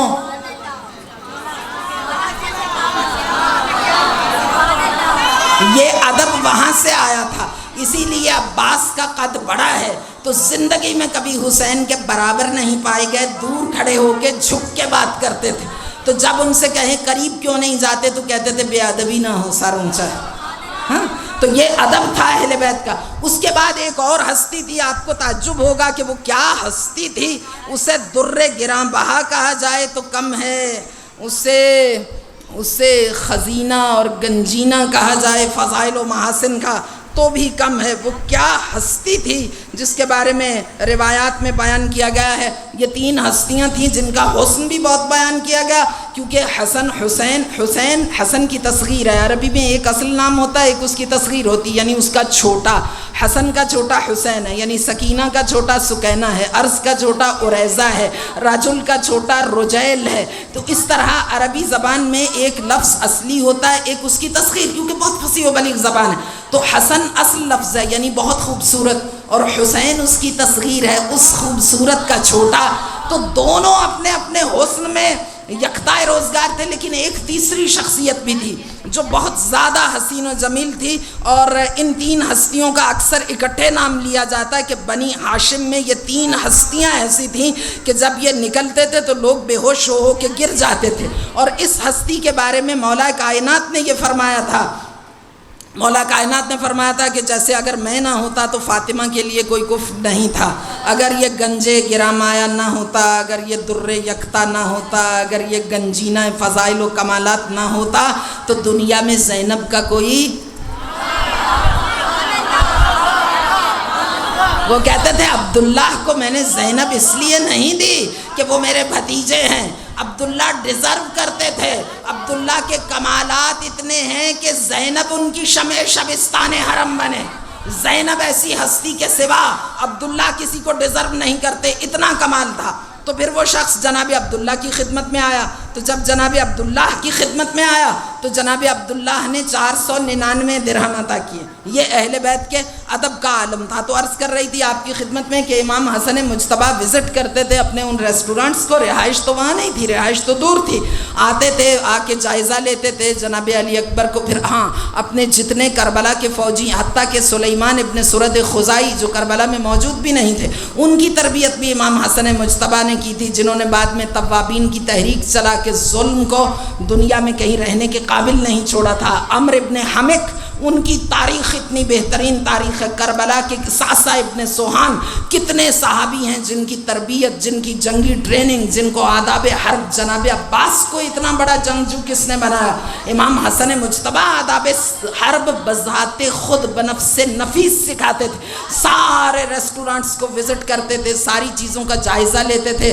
اور ایک دن امام حسن مجتبیٰ تشریف لائے تو آپ کی وہ ٹیبلز لگی ہوئی تھیں، وہ جس بھی فارم میں تھیں، وہ دسترخوان تھے یا جو بھی، وہ جتنی بڑی بڑی بلڈنگز تھیں، تو آقا تشریف لائے تو وہاں پہ ایک شخص بیٹھا ہوا کھانا کھا رہا تھا۔ اب عربی زبان میں بیان کرنے کا وقت نہیں ہے، اسے اگر اللہ کی طرف سے کسی کو بدصورت کہنے کی اجازت ہوتی تو میں آپ سے کہتی کہ اس سے زیادہ کوئی بدصورت ہو نہیں سکتا، لیکن خدا کبھی اجازت نہیں دیتا اپنی کسی بھی مخلوق کو بدصورت کہنے کی، کیونکہ یہ اس کی برائی ہے جس نے پیدا کیا۔ تو اس لیے یہ کہوں گی کہ بہت ہی بد منظر شخص جو دیکھنے میں کسی کو پسند نہ آئے، کہتے کہ پوری اس وقت کی سرزمین پہ عربز جو تھے وہ بزنس کے لیے ٹریول کرتے تھے پوری دنیا میں، وہ کہتے ہیں ہم نے کوئی حبشی، کوئی کالا، کوئی ایسا نہیں دیکھا، کوئی غلام ایسا نہیں دیکھا جس طرح کا یہ شخص تھا۔ صرف یہ نہیں، نعوذ باللہ بدصورت نہیں کہہ سکتے، صرف یہ نہیں بلکہ خوفناک بھی بہت تھا اس کا چہرہ، اور سائز اس کا اتنا بڑا تھا کہ 4-5 بندوں سے زیادہ بڑا، بڑے عرب تو ویسے ہی بڑے ہوتے ہیں، تو وہ بیٹھا تھا اور کھانا سامنے لگا ہوا تھا۔ تو عربوں کا یہ کلچر ہے، ہم نے یو اے ای میں بہت زیادہ عربوں کی دعوتوں میں دیکھا، اور اب اور بھی جگہوں پہ جہاں عربز ہمیں بلائیں وہاں دیکھتے ہیں کہ وہ جب پذیرائی کرتے ہیں آج کے ماڈرن دور میں بھی، تو ان کی بڑی بڑی سینیاں ہوتی ہیں جو سامنے آتی، کیونکہ عرب ناپسند کرتے ہیں تھوڑی چیز کو سرو کرنا، تو ہمارے جیسے کھانے کے پاٹ ہوتے ہیں چھوٹے سائز میں، ان کی سینیاں ہوتی ہیں بہت بڑے سائز میں، اور ان کے ہاں جو گوشت کا ایک پیس بھی ہے، میں نے خود وہ دعوتیں اٹینڈ کی، گوشت کا ایک پیس بھی بہت بڑا ہوتا ہے اور بہت گلا ہوا اور بہت اعلیٰ کوالٹی میں، لیکن ان کی ہر چیز بہت زیادہ۔ اب یہ تھے بھی عرب اور تھے بھی اہل بیت، کھانا کتنا وسیع ہوگا۔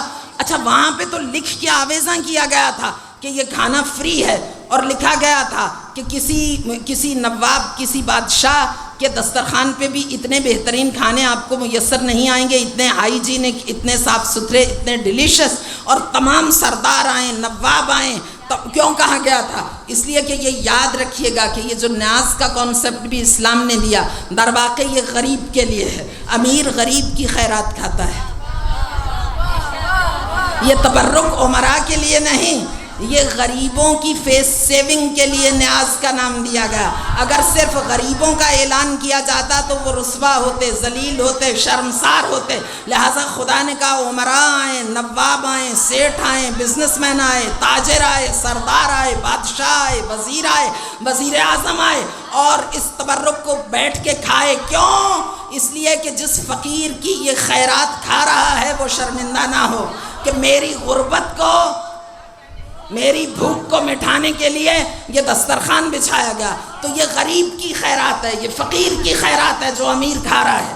تو بہرحال وہ دسترخوان تو غریبوں کے لیے تھا, لیکن بہرحال اس میں یہ لکھا. اب وہاں پہ امام جب تشریف لے گیا تو دیکھا کہ وہ شخص کھا رہا ہے, اور جیسے میں نے عرض کیا کہ بعض لوگوں کی بھوک بہت زیادہ ہوتی ہے, وہ کھا رہا تھا لیکن بڑے برے انداز سے کھا رہا تھا. بڑی مزے کی عربی روایت ہے, وہ جھپٹ جھپٹ کے اور ایسے کھا رہا تھا کہ ابھی ایک چیز منہ میں ہے تو کسی بالکل الگ ذائقے کی چیز پہ جھپٹ پڑا. وہ منہ کی طرف لے گیا, تھوڑی سی اس نے کچلی روندی, وہ پھینکی دوسری چیز, اس طرح سے, کیونکہ بہت بڑا بوفے لگتا تھا. تو امام حسن مجتبیٰ نے جب اسے دیکھا تو اب تمام راویوں نے بیان کیا ہے کہ امام کے اخلاق کا یہ عالم تھا. پیغمبر گرامی اسلام نے امام حسن کے بارے میں ایک جملہ ارشاد فرمایا تھا, بہت سے جملے ارشاد فرمایا, اس میں ایک یہ تھا کہ لو کان الحلم شخصا لکان الحسن, اگر ساری کائنات کی قوت برداشت, تحمل, ضبط سمٹ کے ایک شخصیت میں آ جائے تو میرا حسن وہ ہے. بل ہوا اعظم, بلکہ کائنات کا صبر و تحمل اس کا مقابلہ کر ہی نہیں سکتا, جن اوصاف رشیدہ سے خدا نے اس کو نوازا. تو امام حسن مجتبیٰ جب اس کی جانب دیکھ رہے تھے تو تمام راویوں نے لکھا ہے کہ ہم میں سے کوئی بھی ہوتا تو اس کو تھپڑ مارتا, اس کو زخمی کر کے وہاں سے نکال دیتا کہ تو اس قابل نہیں کہ اس دسترخوان پہ بیٹھے, کیا کھانے کی کوالٹی ہے, کس طرح کی سرونگ ہے, کس طرح کی صفائی ہے, اور تو کیا کر رہا ہے. تو کہتے کہ امام نے جب اسے دیکھا تو امام کی آنکھوں میں, لبوں پر, چہرے پر ایسی محبت بھرا, ایسا محبت بھرا تبسم آیا کہ جیسے منتوں مرادوں کے بعد انسان کو کوئی بچہ ملے اور وہ بچہ اتنا بڑا ہو کہ وہ اپنے ہاتھ سے کچھ کھانے لگے تو ماں باپ اس کے صدقے اتارتے. تو امام اتنی لطیف مسکراہٹ سے اسے اتنے پیار سے دیکھنے لگے, اور اس کے بعد امام نے فرمایا تو کہاں سے آیا ہے.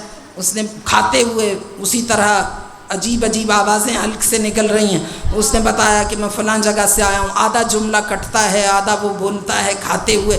تو امام نے فرمایا کہ تیری فیملی؟ اس نے کہا ہاں ہے, میری 8 بیٹیاں ہیں. تو اچھا 8 بیٹیاں ہیں, کہاں پہ؟ اس نے کہا ان میں 2 خاصیتیں ہیں, ایک تو وہ مجھ سے زیادہ بھوکی اور حریص ہیں, اور دوسرا مجھ سے زیادہ بدصورت ہیں. تو امام نے غلام سے فرمایا گھر جاؤ. کہا مولا پھر؟ کہاں گھر جاؤ. کہا مولا, کہا میں نے تمہیں کہا گھر جاؤ, جو کچھ ہے لے آؤ. اس نے کہا جو کچھ؟ فرمایا یہ نئی بات ہے, لے آؤ. وہ کئی اونٹوں پہ لاد لاد کے گھر سے وہ لے کے آیا مال و دولت, امام نے اسے عطا کیا, اور اس کے بعد فرمایا یہ ریسٹورانٹ کھلے ہوئے ہیں, چاہو اب ویسے تو اتنا عطا کر دیا کہ نسلیں بے نیاز ہو جائیں, لیکن چاہو تو ان کو یہیں لے آؤ. تمہاری بیٹیاں اگر تم سے زیادہ بھوکی ہیں تو اب بھوکی نہیں رہیں گی. یہ امام کی سخاوت کا عالم. سخاوت تو بہت زیادہ تھی, اتنی تھی کہ بہت رچ لوگ تھے, وہ زیارت کر کے آئے خانہ خدا کی, حج کر کے, تو امام تشریف لے گئے, اور آپ کے پاؤچ بنے ہوئے ہوتے تھے جس میں آپ کبھی امام کبھی چاندی کا درہم نہیں دیتے تھے, سونے کے دینار ہی دیتے تھے. تو سونے کے دینار ہوتے تھے, بڑی بڑی ہیوی پاؤچ ہوتے تھے. تو امام نے جب انہیں دیے تو انہوں نے کہا آقا نحن الاغنیاء, ہم تو بہت ویل آف ہیں, ہم تو بہت دولت مند ہیں, ہمیں ضرورت نہیں ہے. آقا نے فرمایا کہ خداوند متعال اس لیے نہیں, کیا خداوند متعال اغنیاء کو نہیں دیتا؟ خالق کائنات کی صفت ہے کہ وہ ہر امیر غریب کو عطا کرتا ہے, لہٰذا جب بھی تم عطا کرو تو یہ مت سوچو کہ اس کو ضرورت نہیں, اور جب بھی عطا کرو تو ایسا تحفہ عطا کرو جو قیمتی ہو. غور کیا؟ قیمتی تحفہ عطا کرو, یہ نہ سوچو کہ اس شخص کو تو اس چیز کی ضرورت نہیں ہے. یہ امام کی تعلیمات. تو عرض کر رہی تھی کہ فرمایا کہ امام کی آنکھوں میں اتنی تاثیر تھی کہ عام لوگ نہیں بلکہ جو کبار تھے, کبار القوم والملوک, جتنے بادشاہ تھے, وہ بھی اگر وقت ہوا تو بادشاہ کا واقعہ بیان کروں, وہ جب امام دیکھتے تھے تو وہ بے ہوش ہو کے گر جاتے تھے. کانا یغشا علیہم عند رؤیتہ, امام کا چہرہ دیکھ, کان بدنہ مغسولا بالنور, نور میں دھلا ہوا بدن تھا. وکانت لطافتہ کبیرا جدا, اور اس حسن کے ساتھ ساتھ شکل میں لطافت اور ملاحت اتنی زیادہ تھی کہ کہتے ہیں حتی قالا رسول اللہ صلی اللہ علیہ وآلہ وسلم کانا یقول, حضور فرمایا کرتے تھے امام حسن مجتبیٰ کو دیکھ کے, یوسف کانا جمیلا ولیکن جمال ابنی اکثر ملاحہ. آقا فرماتے تھے یوسف بہت حسین تھے لیکن میرا حسن یوسف سے کہیں زیادہ ملیح ہے. ملیح عربی زبان میں کہتے ہیں بہت بہت بہت زیادہ پرکشش کو. کان لونہ احمر و ابیض کثیرا، آپ کے جو بال تھے وہ بہت زیادہ گھنے تھے، اور آپ کی جو گردن تھی وہ لمبی اور سفید گردن تھی. کانت عنقہ طویلۃ بیضاء کالفضہ و مشعہ، آپ کی لمبی گردن اور فضہ عربی زبان میں چاندی کو کہتے ہیں، چاندی کی طرح سفید اور مشعہ روشن تھی، شعائیں نکلتی تھیں. وکانت اکتافہ واسعۃ جدا، آپ کے شانے بہت زیادہ واقعاً بہت کشادہ تھے کیونکہ ہاشمیوں کے قد بہت بلند. اور کانت شخصیتہ جذابۃ جدا، اور کہتے ہیں آپ کی شخصیت بہت بہت زیادہ جذاب تھی. اور آقا نے فرمایا کہ حسن مجتبیٰ علیہ السلام ہدیۃ من رب العالمین، یہ عالمین کے رب کی جانب سے میرے لیے تحفہ ہے. ہدیۃ من اللہ نہیں کہا کہ اللہ کی جانب سے تحفہ ہے، کیونکہ لوگ سمجھ نہ پاتے. ہدیۃ من رب العالمین، جو سارے عالمین کا رب ہے. یعنی آقا یہ اہل سنت کی روایت ہے، آقا یہ توجہ دلانا چاہتے ہیں کہ جو عالمی تحفہ دینے والا، کیونکہ اندازہ تحفے کی قدر و قیمت کا دو چیزوں سے ہوتا ہے، کون دے رہا ہے اور کس کو دے رہا ہے. جس کو دے رہا ہے للعالمین نذیرا رحمت للعالمین، جو سارے عالمین کے لیے سراپا رحمت ہے، جو عالمین کا نذیر ہے، بشیر ہے، سراج منیر ہے، مبشر ہے، طٰہٰ ہے، یاسین ہے. اور جو تحفہ دے رہا ہے من رب العالمین، وہ عالمین کا رب ہے. تو پھر اس تحفے کی کیا حیثیت ہوگی؟ آقا نے فرمایا الحسن والحسین طفلین من رحمت اللہ، الحسن والحسین ریحانتین، الحسن والحسین سیدہ شباب اہل الجنہ، امامان قامہ او قعدہ. میرے حسن و حسین جنت کے دو پھول ہیں. میرے حسن و حسین میں پوری کائنات کے لیے رحمت ہوں، یہ میرے لیے رحمت ہیں. اور ابو ہریرہ کی روایت ہے، صرف اس لیے بیان کر رہی ہوں کہ اس کی اوتھینٹسٹی آپ تک پہنچ جائے. اہل سنت نے جگہ جگہ اس روایت کو بیان کیا کہ ابو ہریرہ نے کہا جب امام حسن مجتبیٰ کی ولادت ہوئی تو آقا تشریف لائے. آقا نے اس مولود مبارک کو جب اپنے ہاتھوں پہ لیا تو دست دعا بلند کیے، اور مدینے میں بہت سے صحابیوں نے یہ منظر دیکھا، اللہم انی احبہ واحبہ واحب من یحبہ. آقا نے 3 کلمات گوہر بار اپنی زبان رسالت پر جاری فرمائے، اللہم انی احبہ، پروردگار میں اس سے محبت کرتا ہوں، واحب من یحبہ، اور ہر اس سے محبت کرتا ہوں جو میرے حسن سے محبت کرے. اور احب من یحبہ، پروردگار تو بھی ہر اس سے محبت کر جس سے، جو میرے حسن سے محبت کرے. مناقب ابن شاہراہ شعب نے فضائل الصحابہ میں امام احمد ابن حنبل سے مسند سے اس روایت کو نقل کیا ہے امام حسن مجتبیٰ کے بارے میں. اجمل اکمل افضل اتم، وہ شخصیت جس کے محاسن اور محامد اتنے زیادہ ہیں. فضائل الخمسہ من صحاح الستہ اور مستدرک الصحیحین جو اہل سنت نے صحاح ستہ پر لکھی ہے، اس میں امام حسن مجتبیٰ کے اتنے فضائل بیان کیے گئے ہیں. اب وقت کے دامن میں گنجائش نہیں، مجھے خود سمجھ میں نہیں آ رہا کہ میں کون سی فضیلت ذکر کروں. نسائی نے بیان کی، ابن ماجہ نے بیان کی، اور بہت سی اہل سنت کی روایات ہیں جن میں ان فضیلتوں کو بیان کیا گیا. بس میں یہ چاہتی ہوں، وقت اصل میں میرا ختم ہو چکا ہے، مجھے جانا ہے، اس لیے میں یہ چاہتی ہوں کہ امام حسن مجتبیٰ کی زندگی کا ایک واقعہ تو آپ سے شیئر کر لوں. بہت ہی عمدہ واقعہ ہے امام حسن مجتبیٰ کی زندگی کا. بہت سے واقعات ہیں، امام علی کے زمانے کے مناظرے ہیں، واقعات ہیں جب مولا کائنات آپ کو بچپنے میں آگے پیش کرتے تھے خلفاء کے دربار میں، یہ ثابت کرنے کے لیے کہ میراث خلافت کو کس خانوادے سے چھینا گیا. تیری نسل پاک میں ہے بچہ بچہ نور کا. تو مولا کائنات اپنے علم کی گواہی کے لیے، جیسے حضور نے اپنی صداقت اور حقانیت کی گواہی کے لیے باب مدینۃ العلم کو چھوڑا، تو باب مدینۃ العلم نے اپنی صداقت و حقانیت کی گواہی کے لیے اپنی نسل طاہرہ کو معاشرے کے سپرد کیا. وہ واقعات تو اب بیان نہیں کر سکتی، لیکن یہ بیان کروں گی کہ کانا رسول اللہ صلی اللہ علیہ وآلہ وسلم مع جماعت من الانصار والمہاجرین. حضور نبی اکرم کا زمانہ تھا، آپ اپنے انصار اور مہاجرین کے ہمراہ تھے. اہل سنت کی روایت ہے رسول اللہ مع جماعت من الانصار والمہاجرین کانوا فی جبل احد. احد پہاڑ تھا، پتہ نہیں کس وجہ سے تشریف لے گئے تھے. حسن مجتبیٰ کی عمر بعض نے 2 سال بیان کی ہے، بعض نے کچھ زیادہ بیان کی ہے.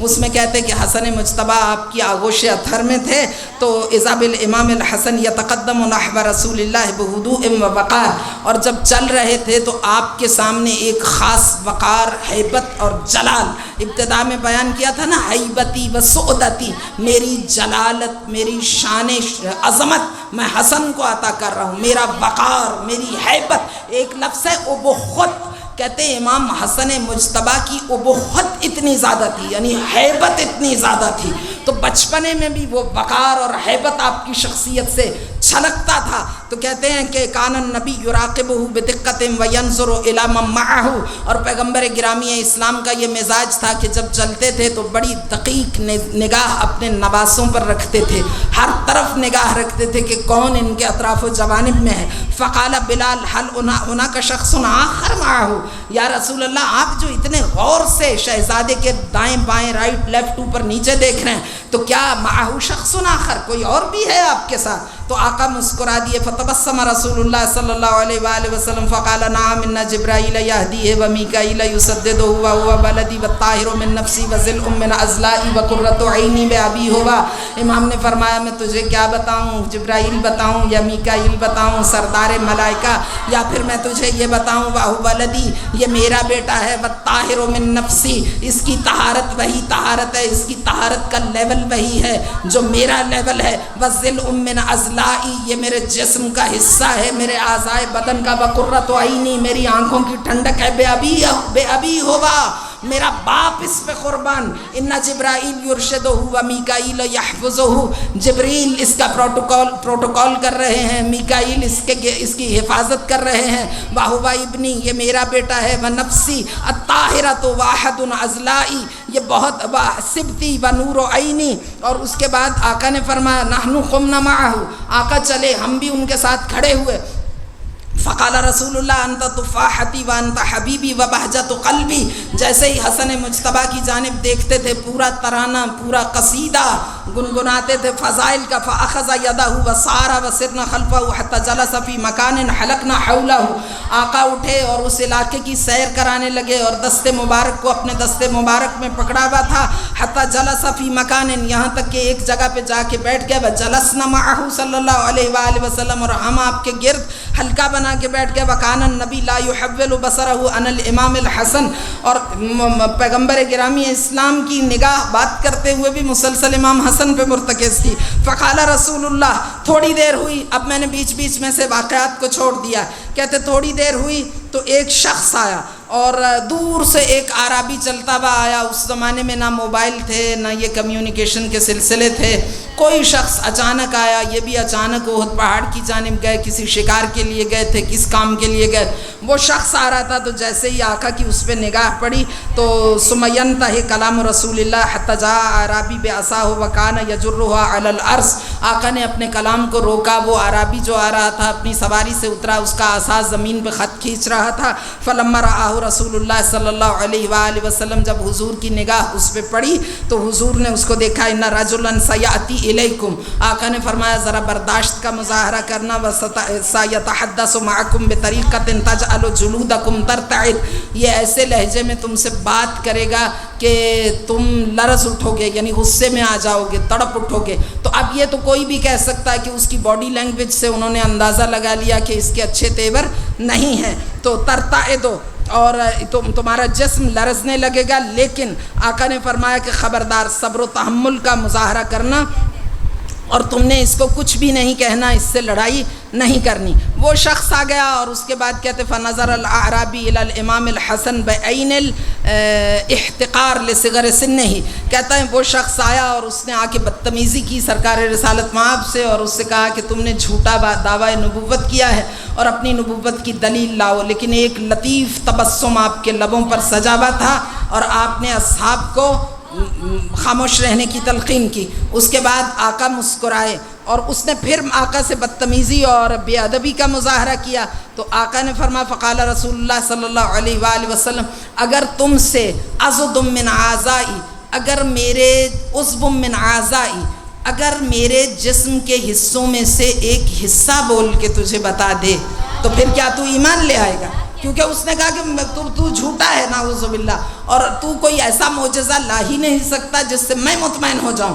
تو آقا نے فرمایا کہ اگر میرے اعضاء میں سے، میرے باڈی لمز میں سے ایک عضو، اگر اس نے کہا عضو جسم کا حصہ، آقا نے فرمایا ہاں، فقال قم وتحدث معه، تحدث، آقا نے فرمایا کھڑے ہو جاؤ، اب اس کا کیس میں نے تمہیں سونپا امام حسن مجتبی۔ فنظر العرابی الی الامام الحسن بعین الاحتقار بصغر سنہ، عرابی نے بڑی تحقیر آمیز نگاہ سے، تنزیہ نگاہ سے امام کی بچے کی جانب دیکھا، وقال انہ لا یستطیع ویأمر طفلا ان یتحدث معی، اپنے سے کچھ بن نہیں پڑا تو بچہ میرے آگے کر دیا، میں تو پہلے ہی کہہ رہا تھا نعوذ باللہ یہ جھوٹا ہے۔ فقال رسول اللہ سترا کیف سیجیبک علی اسئلتک، آقا نے فرمایا تم ابھی دیکھ لو گے۔ اس کے بعد فتوجہ الامام الحسن الی العرابی، اسی وقت امام حسن اس کی جانب متوجہ ہوئے اور آپ نے اس سے گفتگو شروع کی، لیکن گفتگو کیسے شروع کی؟ امام نے اشعار، پوئٹری اپنی جانب سے، اشعار جو حالات حاضرہ پر مشتمل تھے وہ پڑھنا شروع کیا۔ ثم قرأ هذه الابیات مغبیا سألت وابن غبی، بعد میں تو اس کو بتایا کہ تو کہاں سے آیا، کیسے آیا، کون سا طوفان راستے میں تجھے دامنگیر ہوا اور تو نے اپنی موت کا یقین کر لیا، تو فلاں قبیلے سے چلا، اس قبیلے میں تو نے یہ گفتگو کی، تمہاری آپس میں یہ میٹنگ ہوئی، تم محمد عربی کو قتل کرنے کے لیے آ رہے تھے لیکن راستے میں بہت اچھی فضا تھی، ہوا تھی، یہ ساری عربی کی متن کی روایت میرے پاس موجود ہے لیکن اب وقت نہیں۔ لیکن جب اس نے امام کو تحقیر کی نگاہ سے دیکھا تو اس سے پہلے امام نے یہ اشعار پڑھے، ما غبیا سألت وابن غبی، تو نے کسی کند ذہن جاہل یا کند ذہن کے بیٹے سے سوال نہیں کیا، بل فقیہا اذن وانت الجہول، تو جس سے مخاطب ہے وہ فقیہ ہے، جاہل نہیں، تو جاہل ہے۔ فَإِن تَكُ قَدْ جَهِلْتَ فَإِنَّ عِنْدِي شِفَاءَ الْجَهْلِ مَا سَأَلَ السَّؤُولُ، تو کوئی بات نہیں، اگر تو جاہل ہے تو کیا ہوا، میرے پاس تو دنیا کے جوہلا کی شفا موجود ہے، جہالت کے درد کی شفا۔ وَبَحْرَ اللَّهِ تُقَسِّمُهُ التَّوَالِي، یہ وہ علم ہے کہ چھوٹے چھوٹے ڈول بھرنے سے اس میں کمی واقع نہیں ہوتی۔ تُرَاسًا كَانَ أَوْرَثَهُ الرَّسُولُ، اس لیے کہ یہ علم زقنی رسول اللہ زقن، زقہ کا مصداق ہے۔ فقال انت لم تسأل جاہلا وابن جاہل، آقا نے اس سے یہ بات کی، اس کے بعد اسے اس کے سارے حالات کی خبر دی، اور جب تمام حالات کی خبر دی تو پھر وہ ایمان لے آیا اور اس نے کہا کہ اصل میں بات یہ ہے کہ میرے یہ وہ حالات ہیں جن کے بارے میں میرے سوا کوئی جانتا ہی نہیں، تو یہ ہو ہی نہیں سکتا، میرا قبیلہ بھی نہیں جانتا، یہ ہو ہی نہیں سکتا کہ کسی نے آ کے خبر دی ہو، کیونکہ یہ تو وہ حالات ہیں جو میں صرف جانتا ہوں میں۔ اور اس کے بعد اس نے کہا اللہ اعلم حیث یجعل رسالتہ، پھر اس نے اپنا لباس اندرونی کھولا، اس میں سے زہر سے بجھی ہوئی تلوار دکھائی، کہا میں رسول عربی کی جان کا قصد کر کے آیا تھا، لیکن اللہ اعلم حیث یجعل رسالتہ، اللہ جانتا ہے اپنی رسالت کو کہاں قرار دے، خالق کائنات جانتا ہے کہ وہ کس کو امام اور خلیفہ بنائے، اور پھر وہ مسلمان ہو گیا۔ تو عرض کروں آپ کی خدمت میں، ایک حدیث ہے سرکار کی، فرمایا من زارہ فی بقی، جس نے میرے فرزند حسن مجتبی کی زیارت کی جنت البقیع میں، وہ قیامت میں کبھی اندھا محشور نہیں ہوگا۔ اور بھی بہت سی روایتیں ہیں جو امام حسن مجتبی کے بارے میں ہیں۔ آذربائیجان کے بادشاہ کا بہت بڑا واقعہ ہے، اور وہ تمام اہل سنت اس کا انکار اس لیے نہیں کر سکتے کہ وہ تو اس کے تو ثبوت موجود ہیں جو مولا کائنات کی شہادت کے بعد پیش آیا، لیکن اب وقت میں گنجائش نہیں کہ ہم ان ساری چیزوں کو آپ کے سامنے بیان کر سکیں۔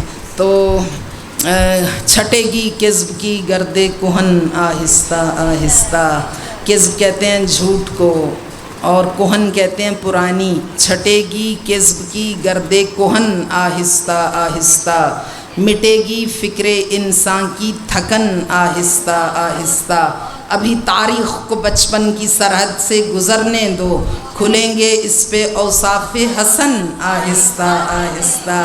اور علامہ ڈاکٹر محمد اقبال، جن کی پر پرواز تخیل شہپر جبریل کے ہم رکاب ہو کر ہفت افلاک کی بلندیوں پر پہنچ کر طائران معانی کو تہ دام کرتی ہے، اس شخصیت نے امام حسن مجتبی کی ذات بالا صفات پر جب ان کی نگاہ رسا اور چشم بینا جا کر مرتکز ہوئی تو انہوں نے بے اختیار کہا آن یکی شمع شبستان حرم حافظ جمعیت خیر الامم تھا نشینت آتش پیکار و کین پشت پھازت بر سر تاج و نگین. وہ کہتے ہیں اس شمع شبستان رسالت نے جس کا نام حسن مجتبیٰ ہے، حسان شمع شبستان حرم تھا نشین حافظ جمعیت خیر الامم، اس نے خیر الامم کو تباہی سے بچا لیا. کیسے بچا لیا؟ تھا نشیند آتش پیکار و کین پشت پھازت بر سر تاج و نگین. اس نے جنگ و جدل کی آگ کو بجھانے کے لیے اور اس نے خون ریزی سے مسلم معاشرے کو بچانے کے لیے، قتل و غارت گری سے بچانے کے لیے سلطنت و اقتدار و طبل و علم کو پیر کی ٹھوکر سے، جوتی کی ٹھوکر سے ٹھکرا دیا. تو امام حسن کا مقام بہت زیادہ بلند ہے. اور جو روایات بیان کی گئی ہیں آپ کی شہادت کے بارے میں، وہ عرض کرنے سے پہلے عرض کروں کہ حاج شیخ علی اکبر ترک تبریزی ایک بہت بڑے خطیب تھے، بڑے باعمل اور پائس تھے. مرحوم استاد کافی نے اپنے تقاریر میں بیان کیا. استاد کافی بھی ہم سے بہت پہلے دنیا سے رخصت ہو گئے، لیکن ان کے کیسٹس دستیاب ہیں. استاد کافی فرماتے ہیں کہ مرحوم ترک تبریزی جو تھے علی اکبر، یہ بہت بڑے مصروف اور معروف خطیب تھے ایران عراق کے. تو انہوں نے بھی، اور حاج عبد الزہرا کعبی بھی بڑی مشہور شخصیت ہیں، بہت بڑا نام ہے ان کا ممبر پر. تو ان دونوں نے یہ روایت بیان کی تھی. حاج عبد الزہرا کعبی تو ایک دن آئے تو روتے چلے گئے ممبر پہ اور کہا کہ میں نے یہ خواب دیکھا. اور یہ جو ترک تبریزی تھی، انہوں نے اپنی زبان سے بیان کیا کہ ایک بار میں اشرائے فاطمیہ پڑھ رہا تھا اور میں نے ذکر نہیں کیا امام حسن مجتبیٰ کا. تو کہتے ہیں کہ ایسا ہوا کہ خواب میں سیدہ کونین تشریف لائیں تو میں نے دیکھا کہ آقا زادی ناراض ہیں. تو میں نے عرض کیا بی بی کوئی گستاخی ہوئی؟ تو فرمایا کہ حسن بھی میرا بیٹا ہے. تو میں نے کہا بی بی میں سمجھا نہیں. تو فرمایا کہ تم خطابات میں میرے حسن کا نام کیوں نہیں لیتے، صرف حسین کا نام کیوں لیتے؟ اور ایسی ہی چیز شیخ عبد الزہرا کعبی نے بیان کی. بہت بڑا نام تھا، آسمان خطابت کے آفتاب عالم تاب کی حیثیت تھی، اور پڑھے لکھے بھی بہت زیادہ تھے، مستند شخصیت تھی، معتبر شخصیت. فرماتے ہیں کہ میں نے خواب میں سیدہ کونین کو دیکھا اور ان کے حکم کی تعمیل میں نے امام حسن مجتبیٰ کے مصائب پڑھے. اور جب امام حسن مجتبیٰ کے مصائب پڑھے تو شہزادہ خوش خصال خود میرے خواب میں بنفس نفیس تشریف لائے اور آ کے فرمایا کہ کعبی، شانہ تھپ تھپایا، مصائب تو نے پڑھے لیکن وہ مصیبت تو نہیں بتائی جو مجھ پہ گزر گئی. حسن مجتبیٰ پہ کتنی بڑی مصیبتیں گزری. یہ شہزادہ اتنا مظلوم ہے. ولادت رمضان میں ہوئی، ان کے اپنے چاہنے والے ہی ولادت کو نہیں مناتے. شہادت رسول خدا کے یوم شہادت پہ ہے، کوئی اتنا قابل ذکر تذکرہ ہی نہیں ہوتا.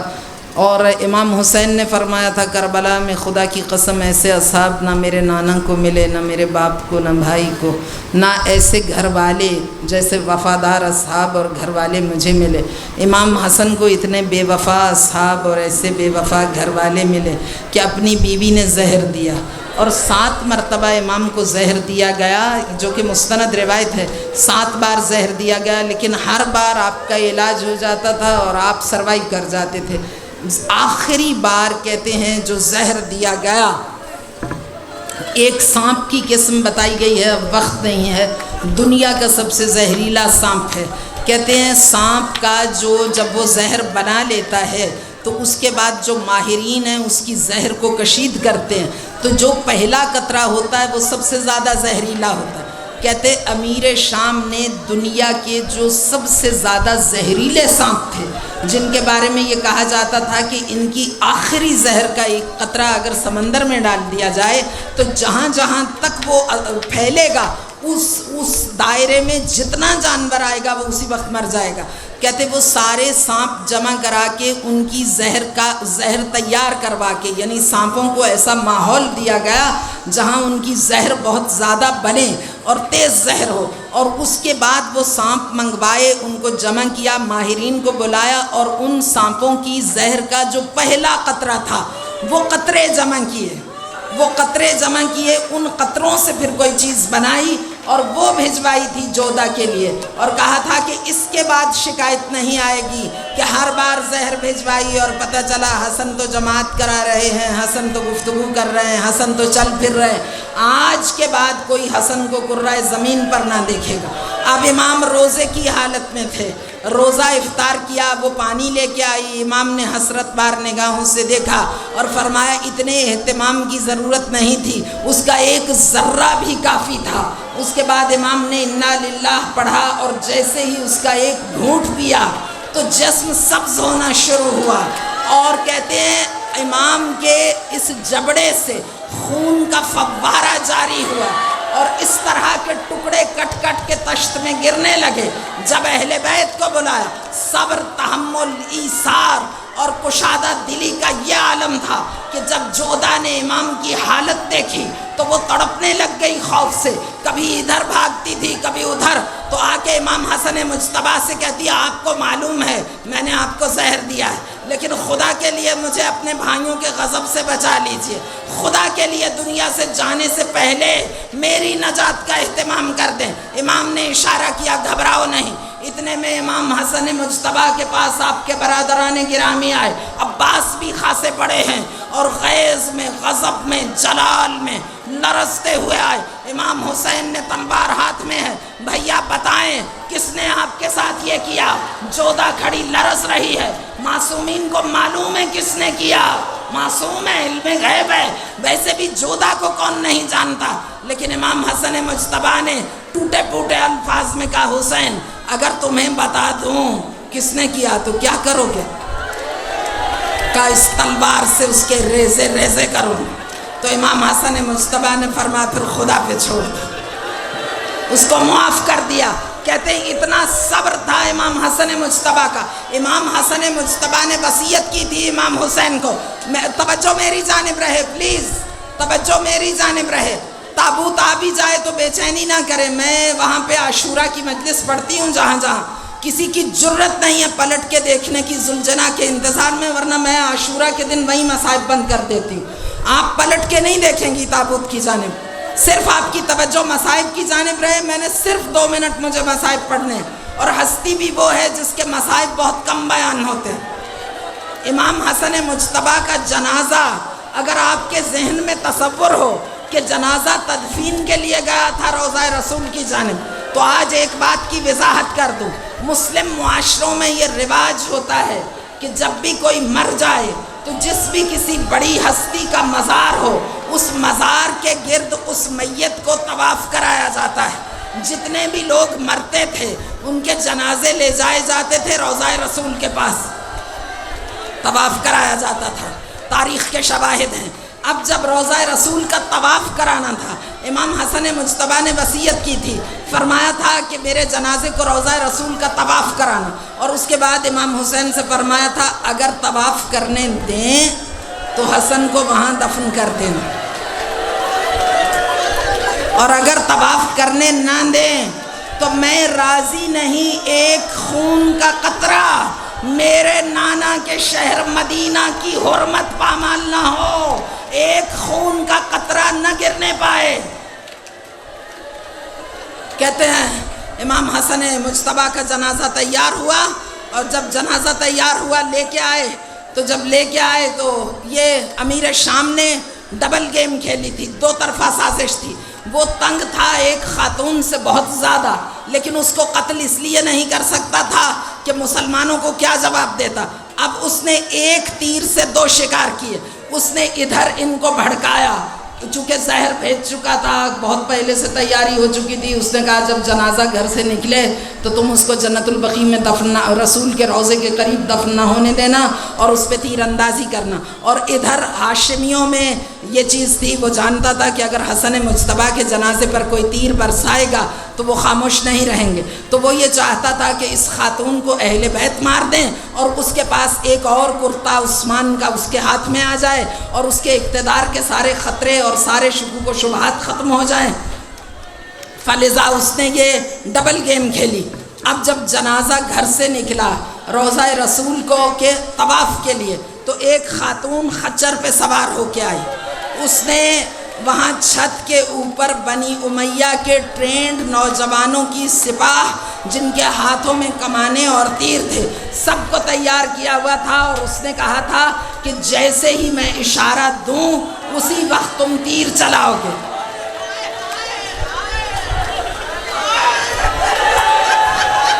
تو جب جنازہ باہر نکلا تو جیسے ہی اس نے اشارہ اس نے دیکھا وہ تیر نہیں چلا رہے، وہ اشارے کرتی رہی، لیکن اس نے دیکھا کہ وہ لوگ تیر نہیں چلا رہے تو وہ غصے میں آ گئی۔ اس نے بہت زیادہ اشارے کیے لیکن انہوں نے تیر نہیں چلایا، اور کیوں نہیں چلایا؟ اس کی وجہ یہ تھی کہ ابن عباس منع کر رہے تھے تیر اندازی سے، آخر مدینہ النبی تھا، اتنی آسانی سے خلاف ورزی کرنا ممکن نہ تھا۔ تو جب ابن عباس منع کر رہے تھے تو تیر چلا نہیں رہے تھے، تو وہ خاتون نکلی، وہ خچر پہ سوار تھی، اس نے پہلا تیر جنازہ حسن کی جانب رہا، تیر تابوت سے آگے بڑھا، حسن کے بدن میں پیوست ہوا، بس اس کا تیر چلانا تھا کہ چھت سے 70 تیر اندازوں نے حسن مجتبیٰ کے جنازے کی جانب تیر چلانا شروع کیے۔ پورا جنازہ پورے بدن میں تیر پیوست ہو گئے۔ امام حسین نے حکم دیا جنازے کو واپس لے جاؤ، کیونکہ اس کی آگ بجھتی نہیں تھی، وہ زبان سے غلاظت پک رہی تھی۔ ہاشمیوں کے غیظ و غضب کو بڑھانے کے لیے امام حسین نے فرمایا ابھی اس کا وقت نہیں، جنازے کو واپس لے جایا گیا۔ کبھی آپ نے دیکھا کسی کے اپنے شہر میں جن کی اپنی حکومت ہو جنازہ واپس جائے؟ ایک ایک تیر حسین نے اپنے ہاتھ سے بیٹھ کے نکالا۔ میں کہوں گی مولا آپ کی کیا قسمت ہے، حسن کے جنازے کے سارے تیر آپ نے نکالے، اکبر کے سینے کی برچھیاں آپ نے نکالی، علی اصغر کے گلے کا تیر آپ نے کھینچا، عباس کی کمر سے گرز آپ نے نکالا، شیر عباس کے بازو آپ نے اٹھائے، لیکن آپ کتنے مظلوم تھے کہ اذا اتاہ سہم محدد مسموم، جب آپ عصر عاشورہ کربلا میں اکیلے تھے، گھوڑے پہ کبھی دائیں گرتے تھے کبھی بائیں گرتے تھے، تو ایک 3 بھال کا سنسناتا ہوا تیر آپ کے سینہ یا تھر میں پیوست ہوا، اور حرملا نے اپنی زبان سے بیان کیا تیر حسین کے سینے کو پھاڑتا ہوا کمر کی جانب سے باہر نکلا۔ مولا آپ نے تیر نکالنا چاہا مگر تیر نہ نکلا، اپنے ہاتھ کو پشت کی جانب سے لے گئے، تیر کو کھینچا، تیر وہیں پہ ٹوٹ کے گر گیا۔ حسین نے حسن کے جنازے کو دفن کیا، بس ایک جملہ کہا اور حسین ہاتھوں سے خاک جھاڑتے ہوئے اٹھ گئے، کہا آج حسن عالم زیر خاک دفن ہو گیا، انا